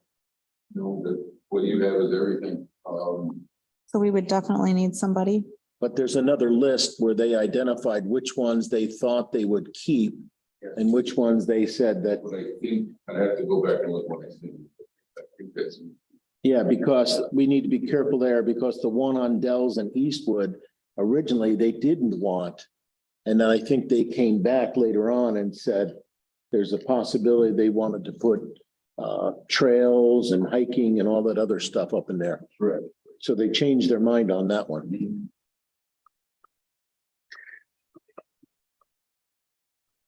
All right. do we have that list or should we, I'm sure that the chairman of the park commission has got it. That Mark Early from the. Mark. Really with that was great detail, you know what's good, what's bad, obviously, you didn't feel, so, and discuss it. I wonder if he could send all the members a copy of that again. I think I had that list, Dennis, and I can take care of that Okay. and get it to everybody.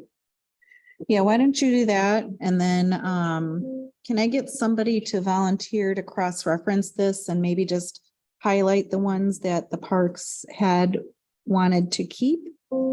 Yeah, that's the list from Mark Eberly. Yeah. If you have that. I can take a look at it. And then,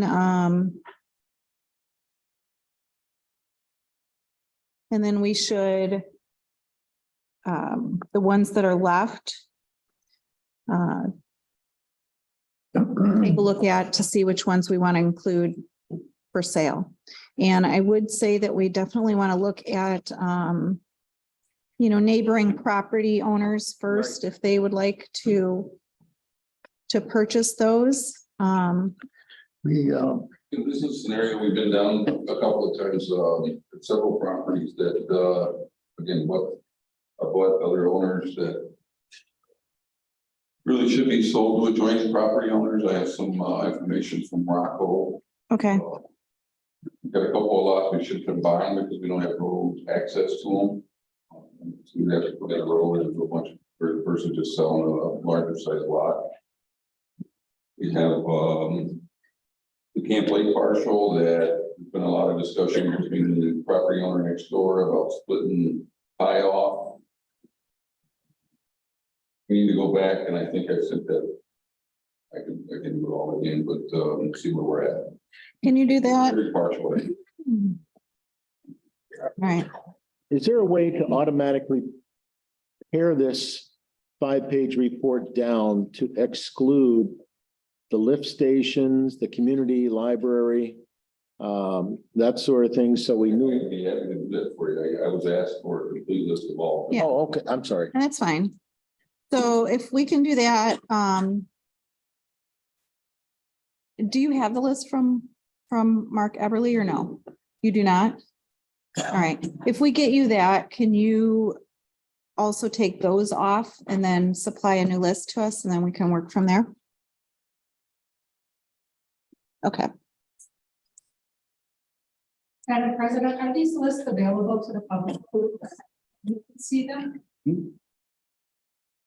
Good me. Yeah. You can. Yeah, it is. It would be nice if we could just see what you're talking about, so. Basically, all we do have is we have the parcel numbers, okay, and the addresses of where they're at. Still would be nice to be Yeah. able to see Absolutely. the list that you're talking about. Right, right. So it would be nice. Yeah. Send it to them right now. So once we get, what we'll do then, as soon as, we cross-reference these, then we can get that. Just to be clear, what was I supposed to do? Any of that? So, Ronnie said he thought he had the list from Mark Eberly, if he gets it to you. I'm sure I have. If you can take off the lift stations, the library, and then also, Down there, was 14. okay, just do that and then get us a list. 14, another 8 have to go. Okay, all right.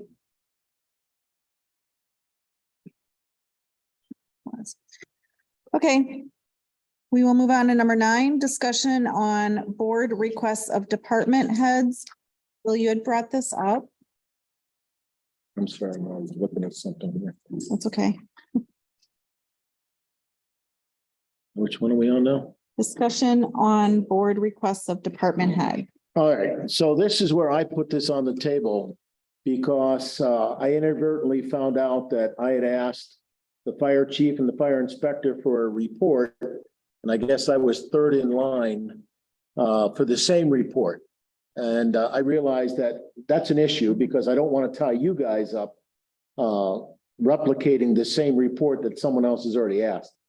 So I asked for this to go on the COW so that we could figure out how we could have a point of contact so that one request goes out, and if it needs to be replicated for another board member or whatever, that same person would handle it versus tying up 2 people. I think that's great. We had that discussion before and it really kind of pared down. Well, certain people want to go to certain people. I know we had a open record request, I believe, for Richard's bills. And I think, with an open record request went to one person. I think, President requested it from someone else, and I believe Billy requested it from, well, three people that actually had that same exact report. Or they would have just gave it to me, or a specific person. Did it 10 minutes later, someone else would ask for that report. I said, I'm already working on it for this. Yeah. You know, all of a sudden we end up. And I agree, Mike. I mean, I think you should be the point of contact for everything, my opinion, everything but the fire, and let the chief deal with the stuff for the fire. I mean, I don't know what the others think, but. Yeah. But I'm not gathering all that information, just a point of contact. I don't care if it's me, if whoever, but Yeah. that way we don't have 3, 4 Right, people working on the same. right. That's frustrating when you go to ask a question and say, oh, I got that, I'm getting that person. So Trust me. I said the same thing to Chief LaCar when I asked that. I apologize because I didn't know. So. So we want to add a step. So I asked for attorney's bills. I went to the accounts payable person because they're the last one that handles and files the bills. So what I'm hearing you say, you'd like us to request that of Mr. Murdoch, and then Mr. Murdoch goes to the accounts payable, or do we let him do his job and just go directly to the accounts payable person? I didn't follow that at all. Clerical thing. The accounts payable person is the one that handles the bills. I get They're that. the ones that filed the paid bills. I get that too. So when I requested attorney's bills, I went to the accounts payable person because they're basically the guardian of those items. Correct, but who does So it work? what I'm hearing you say or suggest is rather than me going directly to the person who is in charge of those items and steward of those items, you're asking me to go to Mike Murdoch, and then Mike Murdoch goes to that person? Absolutely, because they work for him. He's the administrator. That's correct. Anything outside the fire should go through Mike.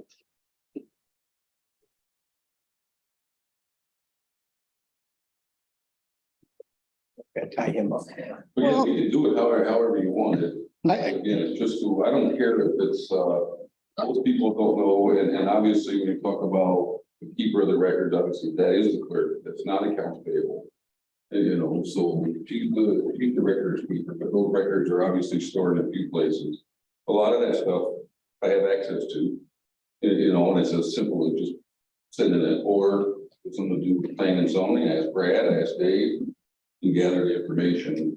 It's really not that big a deal, but just having that center one. Again, I get a request, I start working on it.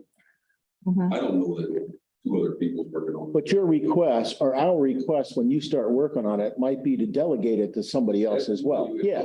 But most of that stuff, I would just, if it involves our treasurer, I go talk to the treasurer. If it involves, you know, our clerk or, you know, randomly, obviously, I think the fire chief stuff should go to the fire chief because he is his own records keeper. But I would, you know, if I get a request from the fire department, I'm not gonna go digging through the chief's records. I'm gonna call chief and say, hey, what is this? Right. So. And that's what we did, you know, for the benefit of the new people that we always routed it through the administrator, those requests. Yeah. Okay. And we can try that, Mike, but the only thing I'm going to ask is that when you are off, that you then blind copy the whole board so that everyone knows that you're off. And who to delegate that to somebody else. The whole board, I don't know. Blind copy, I don't know the purpose of it. Well, just so that everyone knows when you're out of the office, and then they would know that not to, if they needed something urgent, that you're not going to be around. In the last week or so, just now. Yeah. You know, I just answer my phone. All right, so we will try that, see how that goes. All right, we'll move on to number 10, discussion on moving July 3rd, 2023 COW meeting to July 10th, 2023 at 5 p.m. So that would be before the board meeting. And the reason for that is obviously the holiday is on the 4th. Not everyone is available.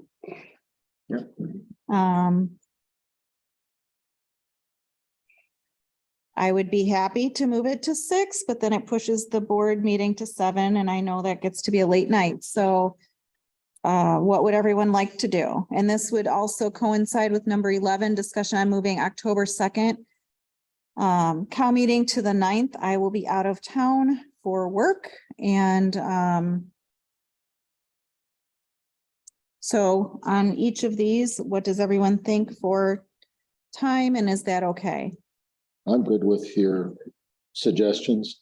Yeah, I was fine with it myself. Yep, I think that works great. July 3rd, switching to the 10th, the following week, the following Monday. Does everyone want to keep it at 5, or do we want to push it?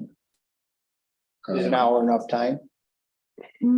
Depends. This one's not enough time, but I hope by that time. Why are we starting at 5 instead of 6? For the cow, that's what. Get the. I got you. The cow, just because it gets to be a late night, but if everyone wants, if you guys want to move it, as long as our clerk says that's okay, I'm fine with that too, so I would suggest leaving it at 6 o'clock, and we'll just try to hurry through. merge the two so that we can get out of here before 3 in the morning. Okay, good. All right, so we'll move them to 6 PM, but both of them moving days. I don't think we have to vote, do we? No. The discussion. There's no voting today. There's no action tonight. No action. All righty. Moving on to number 12, discussion on accounting procedural changes.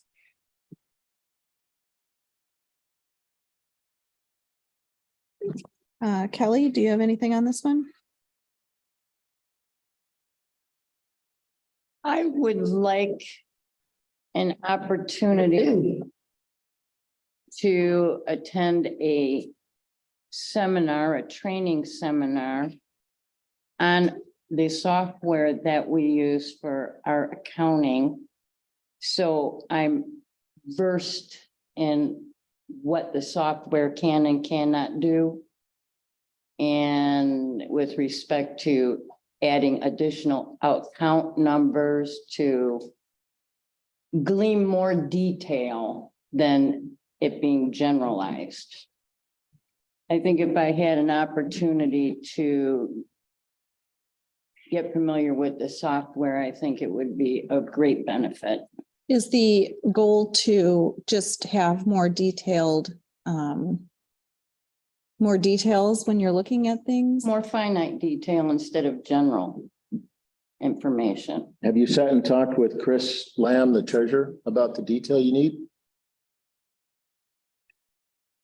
Well, we have chatted, but I think if I understand what the software does, I would be able to communicate with her better. And I also would know what tweaks may be available to provide more finite detail and possibly contributing to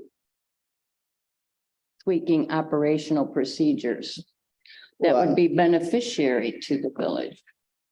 I think we have a treasurer and a clerk that takes care of the majority of this stuff, and I don't know how far you want to dig into this stuff, but they can give you a report whenever you ask them to do something. What's the program you're using, Ms. Lamb? Yes. Say again? BSNA. Does it have, I used it when I worked here a little bit, but does it have where you can go in and put more detail on things? Sub accounts, like if you have an Project.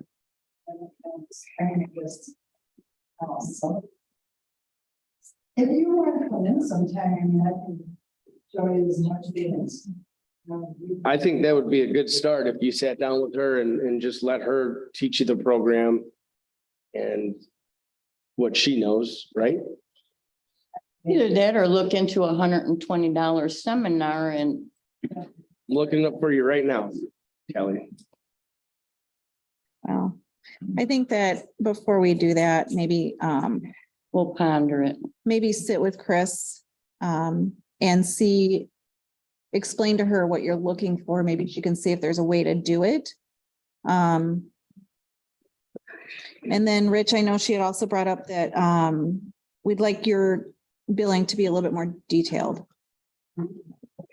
So I know Kelly can probably expand on that.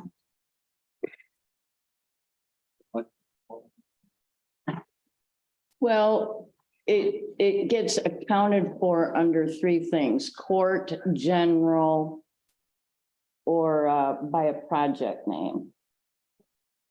So there's several times where a day will be recorded where several topics are discussed and you have a cumulative total. But the detail of, say, what ordinance you're refining, what lease were you working on? You know, a little more detail. You went to court, what case number was it? You know, I just found that a lot of different topics dealing with several different departments are gleamed into one itemized statement, and it's not separated by department the time. So I know the budgets with respect to attorneys, they get an allocated budget, but we can't really break that detail down the way it's currently being drafted for billing. I'd be happy to add more details, but I don't have a problem with that at all. I don't know that I know I don't have the information that will allow me in keeping track of my billing to match it to pay accounts for those, because I don't have that information. Well, and I wasn't asking for that, but when you're on a phone conversation with Brad discussing an ordinance, the ordinance number is not allocated. We deal with a lot of ordinance, so Sometimes they don't always the have ability, ordinance, but maybe if you put like canopy intent ordinance or something, I think is what she's getting at. So it's just a little bit more detailed on that. Is that what you mean? I'm trying to. Okay. okay, and I'm sure Brad can preface this conversation. Rich, I'm calling you regarding ordinance, blah, blah, blah. Yeah, and I'm sure the Brad, if you want to do that, oftentimes when we speak, we end up talking about what that.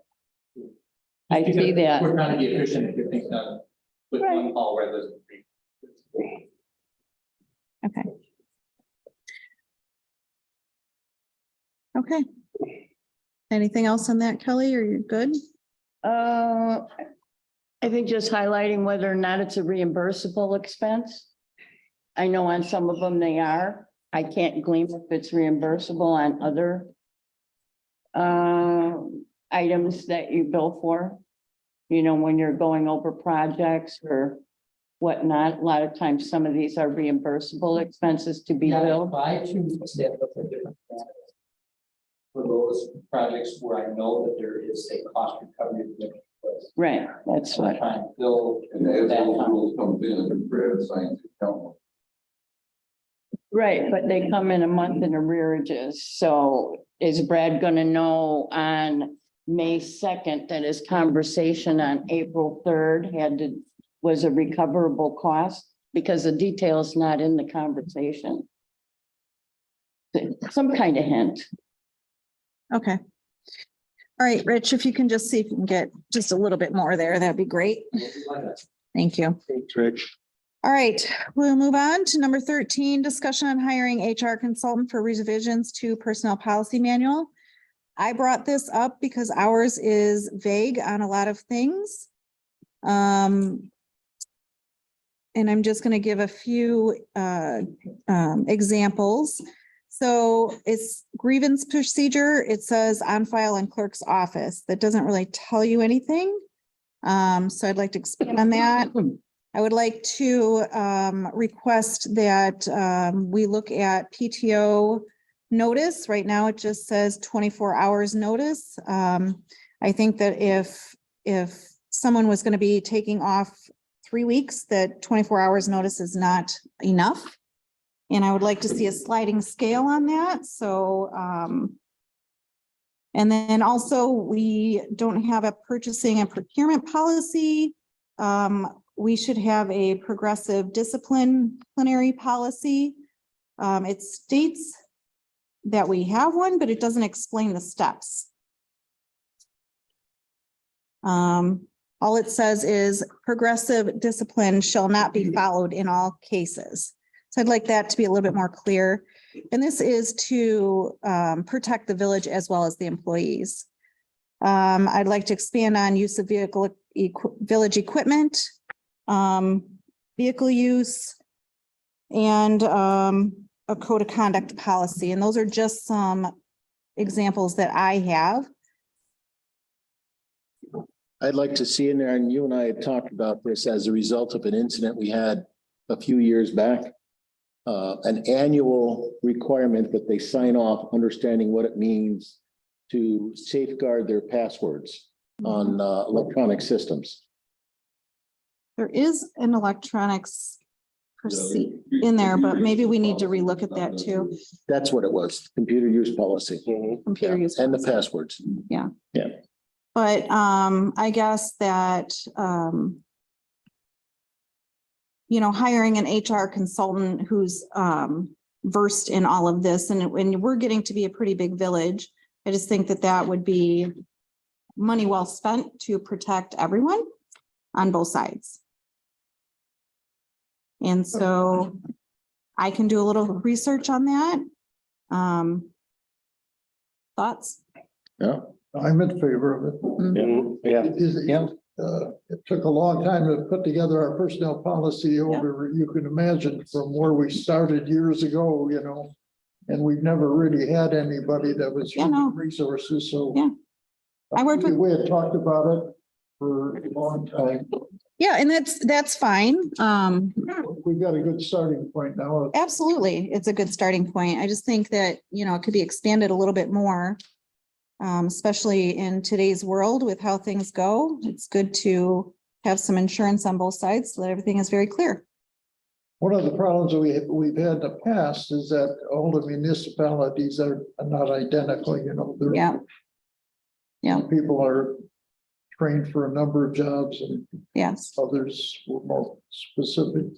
We tried to work with Pleasant Prairie, but we didn't get much of a welcome. Yeah. So I'll do a little homework on that. And I can report back on that hopefully in July. You're going to get, when you say look into it, are you going to look to see what companies there may be and Yeah, what they offer? what they offer, what their rates are, and just to get an idea on a ballpark, maybe range. Okay. All right, number 14, discussion on creating a resolution defining duties of village administrator. So I have given you all some printouts. There is, I provided you with the Village of Caledonia job description for village administrator with their duties, responsibilities. Our ordinance, I feel is lacking. It's not spelled out correctly, and from my understanding, Mr. Murdoch had said he did not have a contract, so I have nothing to go by. So I also gave you printouts from ordinances from other communities around us on what they have in theirs. And I would like to explore this a little bit more to, again, this is in the interest of protecting both sides. To get something that's a little bit more descriptive.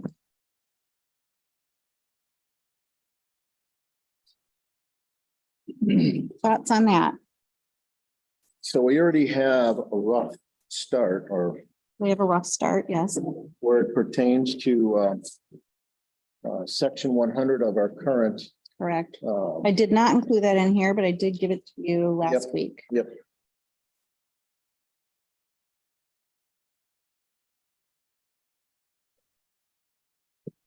I'm sure a lot of this is probably repetitive because I think I have 3 or 4 other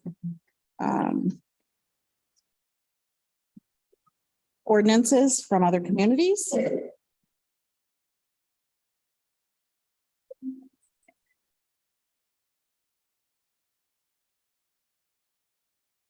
With regard to what's already in our existing ordinance 100. Mike, have you had a chance to look at that? And what are your thoughts on balancing the ordinance 100 against the newer list that was provided to you? Be happy.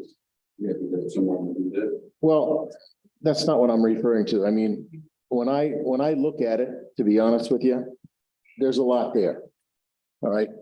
And my 2 cents, if you did nothing more than follow the list, we probably wouldn't get our first monthly meeting till a few years from now. All right. So it's got to be doable on your part, as well as maintain your administration of the village as a whole, if that makes any sense to you. You can't sit behind a desk and do nothing but reports, is where I'm going. Okay. And that's why I'm asking, excuse me, I'm asking your thoughts and ideas when you saw that list. Yeah, it was pretty. Have you had an opportunity to put your 2 cents in as far as what you think you can and cannot accomplish and still get everything done?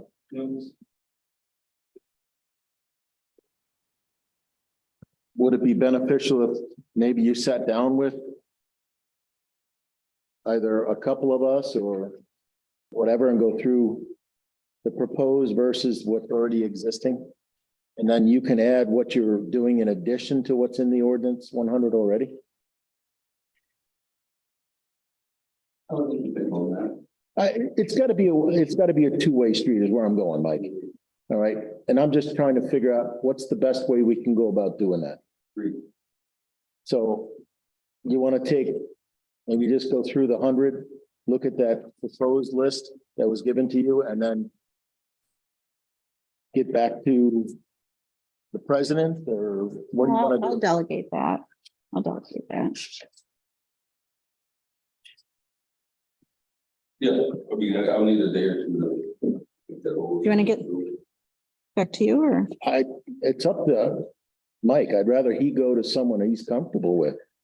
Yeah, me too. That could be a day or two. An old board member and a new board member. It doesn't make a difference. It's who he's comfortable with because they're going to report back to the full board. Yeah. Right. Mike, who would you like to get back to on that? I'll send you an email. Me? I'll send you an email once I decide that. Oh, okay. Okay.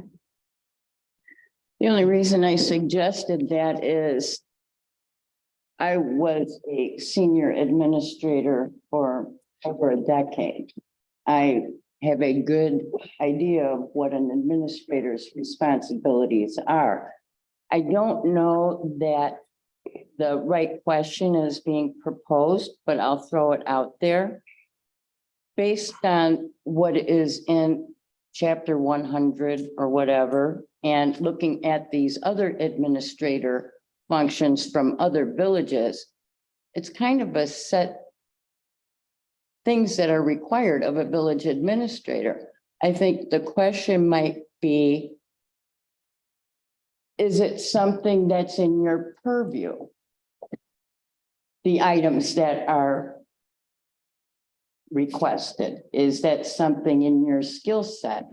Well, You have skills that perhaps someone else doesn't have, but maybe somebody else in the office has that skill and it can be complemented. I don't think it's a conversation on what his skill sets are or are not. I think it's more of a conversation of what are the duties of the administrator. And I find that our ordinance is vague. Personally. I agree. So I would like to try to find something that, and again, our size of our village, we are growing. And the board needs support and help. And so I would like to come up with something to define those responsibilities. And I understand that's going to change, so that's fine. 5 years ago, I met with the current or the previous board. And we should be in the agreement that of what we've done.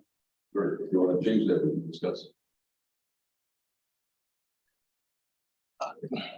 I think, Mike, what is being asked is, how can we improve as a village? With you as the administrator, what does that look like in your eyes so that we, looking at others and what other administrators do, how do we pare those two down to come up with what's realistic and tangible? So give me a few days and then you'll get back to the board president then? Yes. Okay. Great. All right, with that, we are going to move on to the general public comments. Mr. McTiernan, now you may comment on non-agenda items only, and there will be no back and forth discussion with the trustees. Attorney Michael McTurnan, 6633 Green Bay Road, Kenosha, Wisconsin, 50142. I know it's not on the agenda, but and I bring it up tonight to have it addressed. As I represent Chad Cantwell and Steve Dunn in connection with complaints that were specifically filed with the Fire Commission at the request of the court. Those complaints have been submitted, and at the last Fire Commission meeting, it was asked that the complaints be more specifically detailed to identify the specific allegations that violated the items set forth in the manual that was given to the Fire Commission that they're using as their template to follow. We have done that. We've filed that with the Fire Commissioner Alan Tennis. But I asked this board to remove Mr. Alan Tennis and Mr. Alan Dunsky from the Fire Commission, because in connection with our submission of the complaints that were filed by Mr. Dunn and Mr. Cantwell, and this goes to the heart of the concern that I have looking at the village government politic and how they're operating, is they went out and decided it was in their purview to have conversations with two parties that were being filed complaints about, and have discussions and trying to negotiate some resolution between my clients and the fire inspector and the fire chief. That's not their job. Their job sitting on the Fire Commission is to receive the complaint filed against them, determine whether there's probable cause in the complaint, to have a hearing, and then conduct a hearing and be judge and jury of that dispute, and to give a recommendation as they have to discipline the parties that are being complained about. Instead, they went out and did an investigation themselves. I raised it to Mr. Rich Schultz, the village attorney. He was dumbfounded by it. And I've asked that this board remove them from the Fire Commission. They do not have the ability to sit there and decide a complaint filed by my clients and act as the party sitting on the board of the Fire Commission. They shouldn't have that power anymore. They're tainted. They have gone to the parties that we filed complaints about and did their own conversations. I wasn't present. My clients weren't present. We have no idea what discussions they have. And now I'm going to go before them on a hearing, and they're going to be judge and jury on this matter. This panel, this board, they point them to that commission. They need to be removed for, at the very least, not hearing my client's claims, because they can't do that and have my client have the right to have an impartial panel hear the evidence that's going to be presented on how my clients feel they violated their duties as fire inspector and as fire chief. That leaves them the power in this board. Also, I also represent Robert Stanbol. He is the owner of the property in the village of Salem Lakes that is trying to come before this board in order to have a gas station built. He has, as this board knows, he's come back to the Planning Commission and resubmitted all his plans addressing everyone's concerns. I know I've been up here before on matters dealing with issues such as grandfathering and such as what the rule of law is with the village. And sort of the bedrock that just struggles me with not only Mr. Dunn and Mr. Cantwell and a whole host of other clients that have hired me to address their matters is the village just fails to provide the proper due process. And it's astounding. Mr. Stanbol, presented everything to the village plan commission. He sat in the village plan commission and there were members of this board that want to shoot him down and do not want his plans to come forward and get voted on. They just want to deny it. I simply ask this board that if there is something substantively wrong with the application that he has filed, if there is something substantively wrong with the materials he's presented, he needs to know about it so he can respond. If there is something that is in his plans that is not correct, it's a violation of the ordinance, a violation of state of something presented for him, tell him. He will respond and bring it back before this committee for a decision. He's not looking for a favor. He's not looking to violate the law. He wants to build a gas station according to the ordinances and the statutes of reform. That's it. And in that, it's just this due process. Present to him, just like Mr. Cantwell and Mr. Dunn. They presented materials before this village board, not this board, prior boards, and said, I want to do work at my ATE building.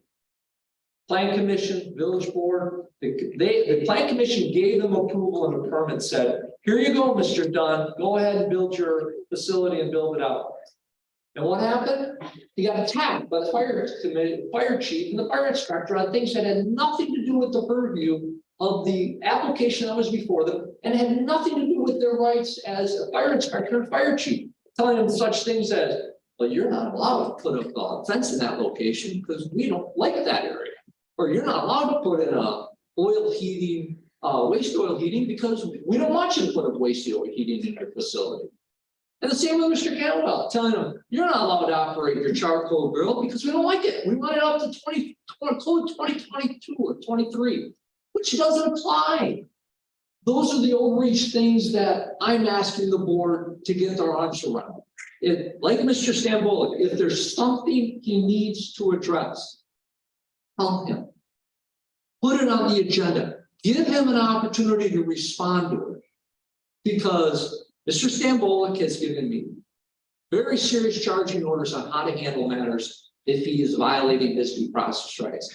He's not going to sit back and, I know Mr. Cameron and Mr. Dunn have attempted very patiently to work with people to try to get their projects moving forward and off of the never-ending cycle of attacking their businesses. Mr. Stambolic's not going to.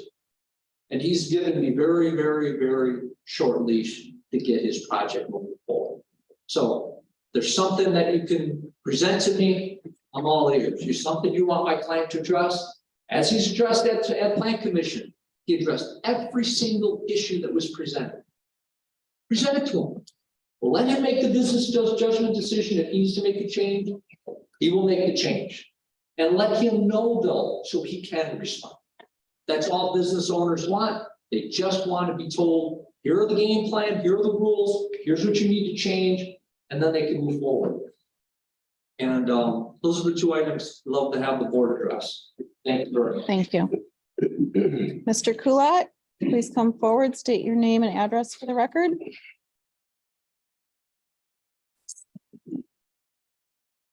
Do not want my picture taken, Mr. Matheson. Please do not take my picture. I'm telling you right now. Don't want my picture taken. You're in a public setting, sir. Yeah, you're violating, you don't know the law, so just. But you know what? You know the law. Good evening, board members. At the last committee of the whole meeting. the topic was- Please state your name and address for the record, please. Pardon me? State your name and address for the record. I'm sorry. Mike Kulat, 27620 122nd Street, Cleveland, Wisconsin. At the last committee of the whole meeting, the topic of administrative report was discussed. Just a word of caution. The previous board had tried to implement much the same thing. Unfortunately, it did not go well. One trustee, Trustee Gant, had asked our administrator for a list of all outstanding complaints for property maintenance and inspections. Administrator Murdoch prepared the list and disseminated it to the board members.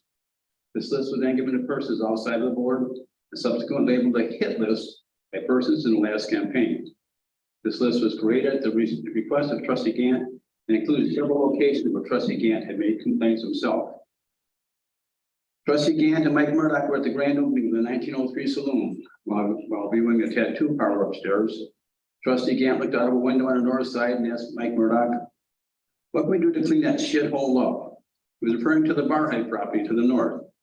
Mr. Barrett was subsequently issued 13 citations and convicted of 11. It's my understanding these fines have not yet been paid. I also heard that Mr. Barrett has been issued more citations for the same property. In June of 2021, trustee Gant called Mike Murdoch complaining about a resident, Steve Dunn, who was digging a pond on his property at 292nd Avenue. Trustee Gant stated that Mr. Dunn's excavators were tearing up the road. I accompanied Mr. Murdoch on a visit with Mr. Dunn. Mike Murdoch then contacted the contractors who were doing paving the village, and then Mr. Dunn's road schedule moved to a month later to allow Mr. Dunn time to complete his excavation. Does this sound like Mike Murdoch did not like Mr. Dunn? Speaking of Mr. Dunn, on November 18th, 2019, Mr. Dunn, owner of ATE Truck Repair, was granted a conditional use permit for his property at 1204 Friar Street, Silver Lake. One of the conditions was to have a 6-foot privacy fence installed at his property. To the best of my knowledge, this has still not been installed. Mr. Dunn was a huge supporter of this new board. Does this mean you're going to look the other way on this? And on a date, which I can't pin down exactly what the date was, but Mike Murdoch received a call from trustee Gant about Chad Cantwell installing steel posts and chains at the entrances to his parking lot. He told Mr. Murdoch that he wanted a stage stop shut down. Mr. Cantwell had installed this without permits. Mike Murdoch made the call to Kenosha County, got an after the fact permit issued, and it was taken care of. Does this sound like Mike Murdoch is anti-business? Ultimately, trustee Gant became the general contractor for the stage stop. I guess the old saying applies. If you can't beat them, join them. In the time Mike Murdoch has been diligent administrator, he has done nothing but attempt to help all citizens and all business owners. One thing you folks got right in the last election was Mike Murdoch is a friend of mine. He is my best friend. You're discussing ATVs on the roads and you're forming committees. But I have an issue. I had a golf cart. I was coming down 264th Avenue 2 weeks ago, going south, broad daylight. Some gentleman, large gentleman, older gentleman, pulled out of 106th Street right in front of me, right in my lane. I had to swerve into the opposite lane. Fortunately, nobody was coming, and I was able to avoid hitting him. You're talking about golf carts and tearing up the parks. When you pass the ATV ordinance, they're going to be bigger, faster, heavier machines running in these parks, tearing up the yards like you've been complaining about. And at one meeting before, I asked about a trustee code of conduct. If a trustee is going to sit up on this board, they should not have fines. A trustee, a committee member, or whatever, should not have fines doing owing to the village and still be able to sit on this board. I wish you'd look at that. I wish you'd look at a complete code of conduct. Thank you. Thank you.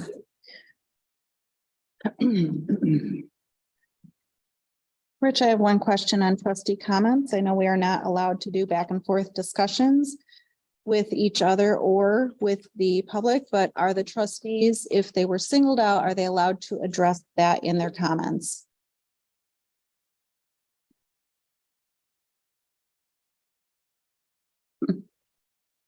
It's not the best practice.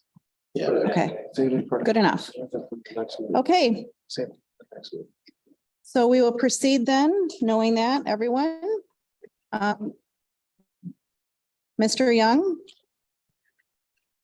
Good evening, I'm Jared Young. I would like to apologize for any inconvenience that caused the village yesterday, today. I am a very concerned and I was a scared father last night. And I approached a residence fearing for my kids. There was a verbal altercation, not physical, a verbal altercation. And I just wanted to apologize. I'm sure everybody's seen the comments and the pages out there, but I apologize, but my kids' safety is number one, and I always stand up for my kids' safety. So I can't really discuss the case right now. It's an open case. It's under investigation, but you know, I will answer as much as I can after everything is said and done. So should move on quickly though. So thank you very much I hope you guys understand, but my kids come first. And I will always stand up for my kids, so. Thank you. Mr. Barheit, anything to say? Not worth it. No, is the answer, no. No. Thank you. Mr. Hopkins? The only thing I would speak of tonight is at the last meetings we've had, we've all brought attention about mini bikes and so forth and so on out to the public. And I can honestly tell you that as of the last few weeks, tickets have been issued. Mini bikes have been, for the most part, curtailed, at least in the area where I live. And I thank the Kenosha County Sheriff deputies for doing that. So that's it. Mr. Gant? I really don't appreciate the comments that Lynn made. The half truths and this way and that way. So you can point the finger at anybody you want to. What you just did. Yeah. Is basically told more lies than you've ever said. And the best part of it was you were on the golf committee, the golf cart committee, and we were all supposed to work on this, put it together, and to come to a vote, and you voted against it. So that just tells me what kind of I'm talking. No back and forth, just statements only, please. Okay. That's all I have to say. Ms. Sweeting? Guys, yeah. Yes, I would like to touch on a couple of items. Having the board being accused of making decisions on a pending project. I was quite taken aback by that. I'm not aware of anyone on this board that has made any decision with respect to a pending project. I was in that meeting, planning and zoning. I don't believe Mr. Stromboli was. Maybe he'll want to review the audio on it. But I was invited by Representative Mark when they opened up that unit to go over and walk it because the concern of black mold came up with a spontaneous, beyond anybody's control, water pipe burst. He called me. He invited me. I merely did a follow-up. I know time's gone by.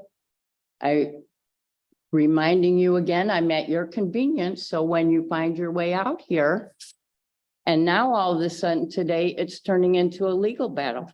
I'm baffled. I could care less. I was invited by Mark.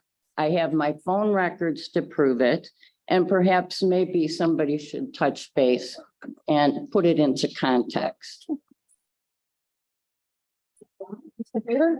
Earlier this spring, the Camp Center Lake Rehabilitation District applied for a grant from the Wisconsin Waterways Commission.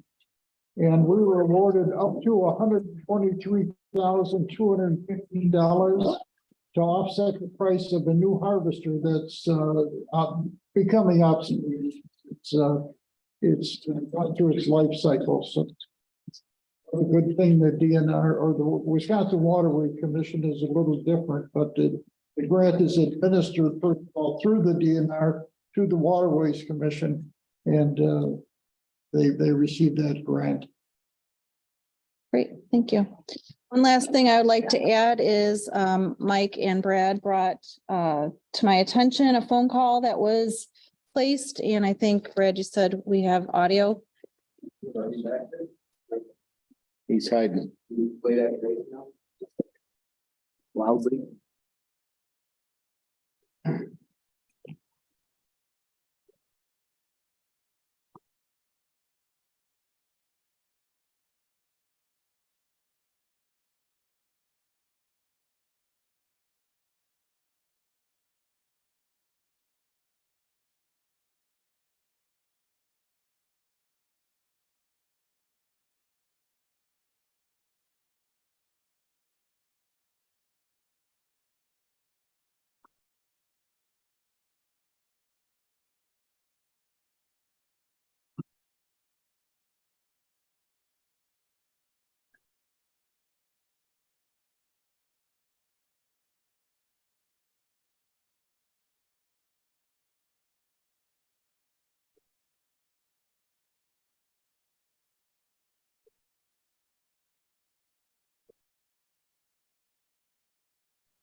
Very nice call. And Brad, who were they?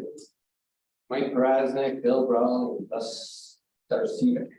Nice job, well done. It was very nice, and I did call the lady back and she continued on. Right.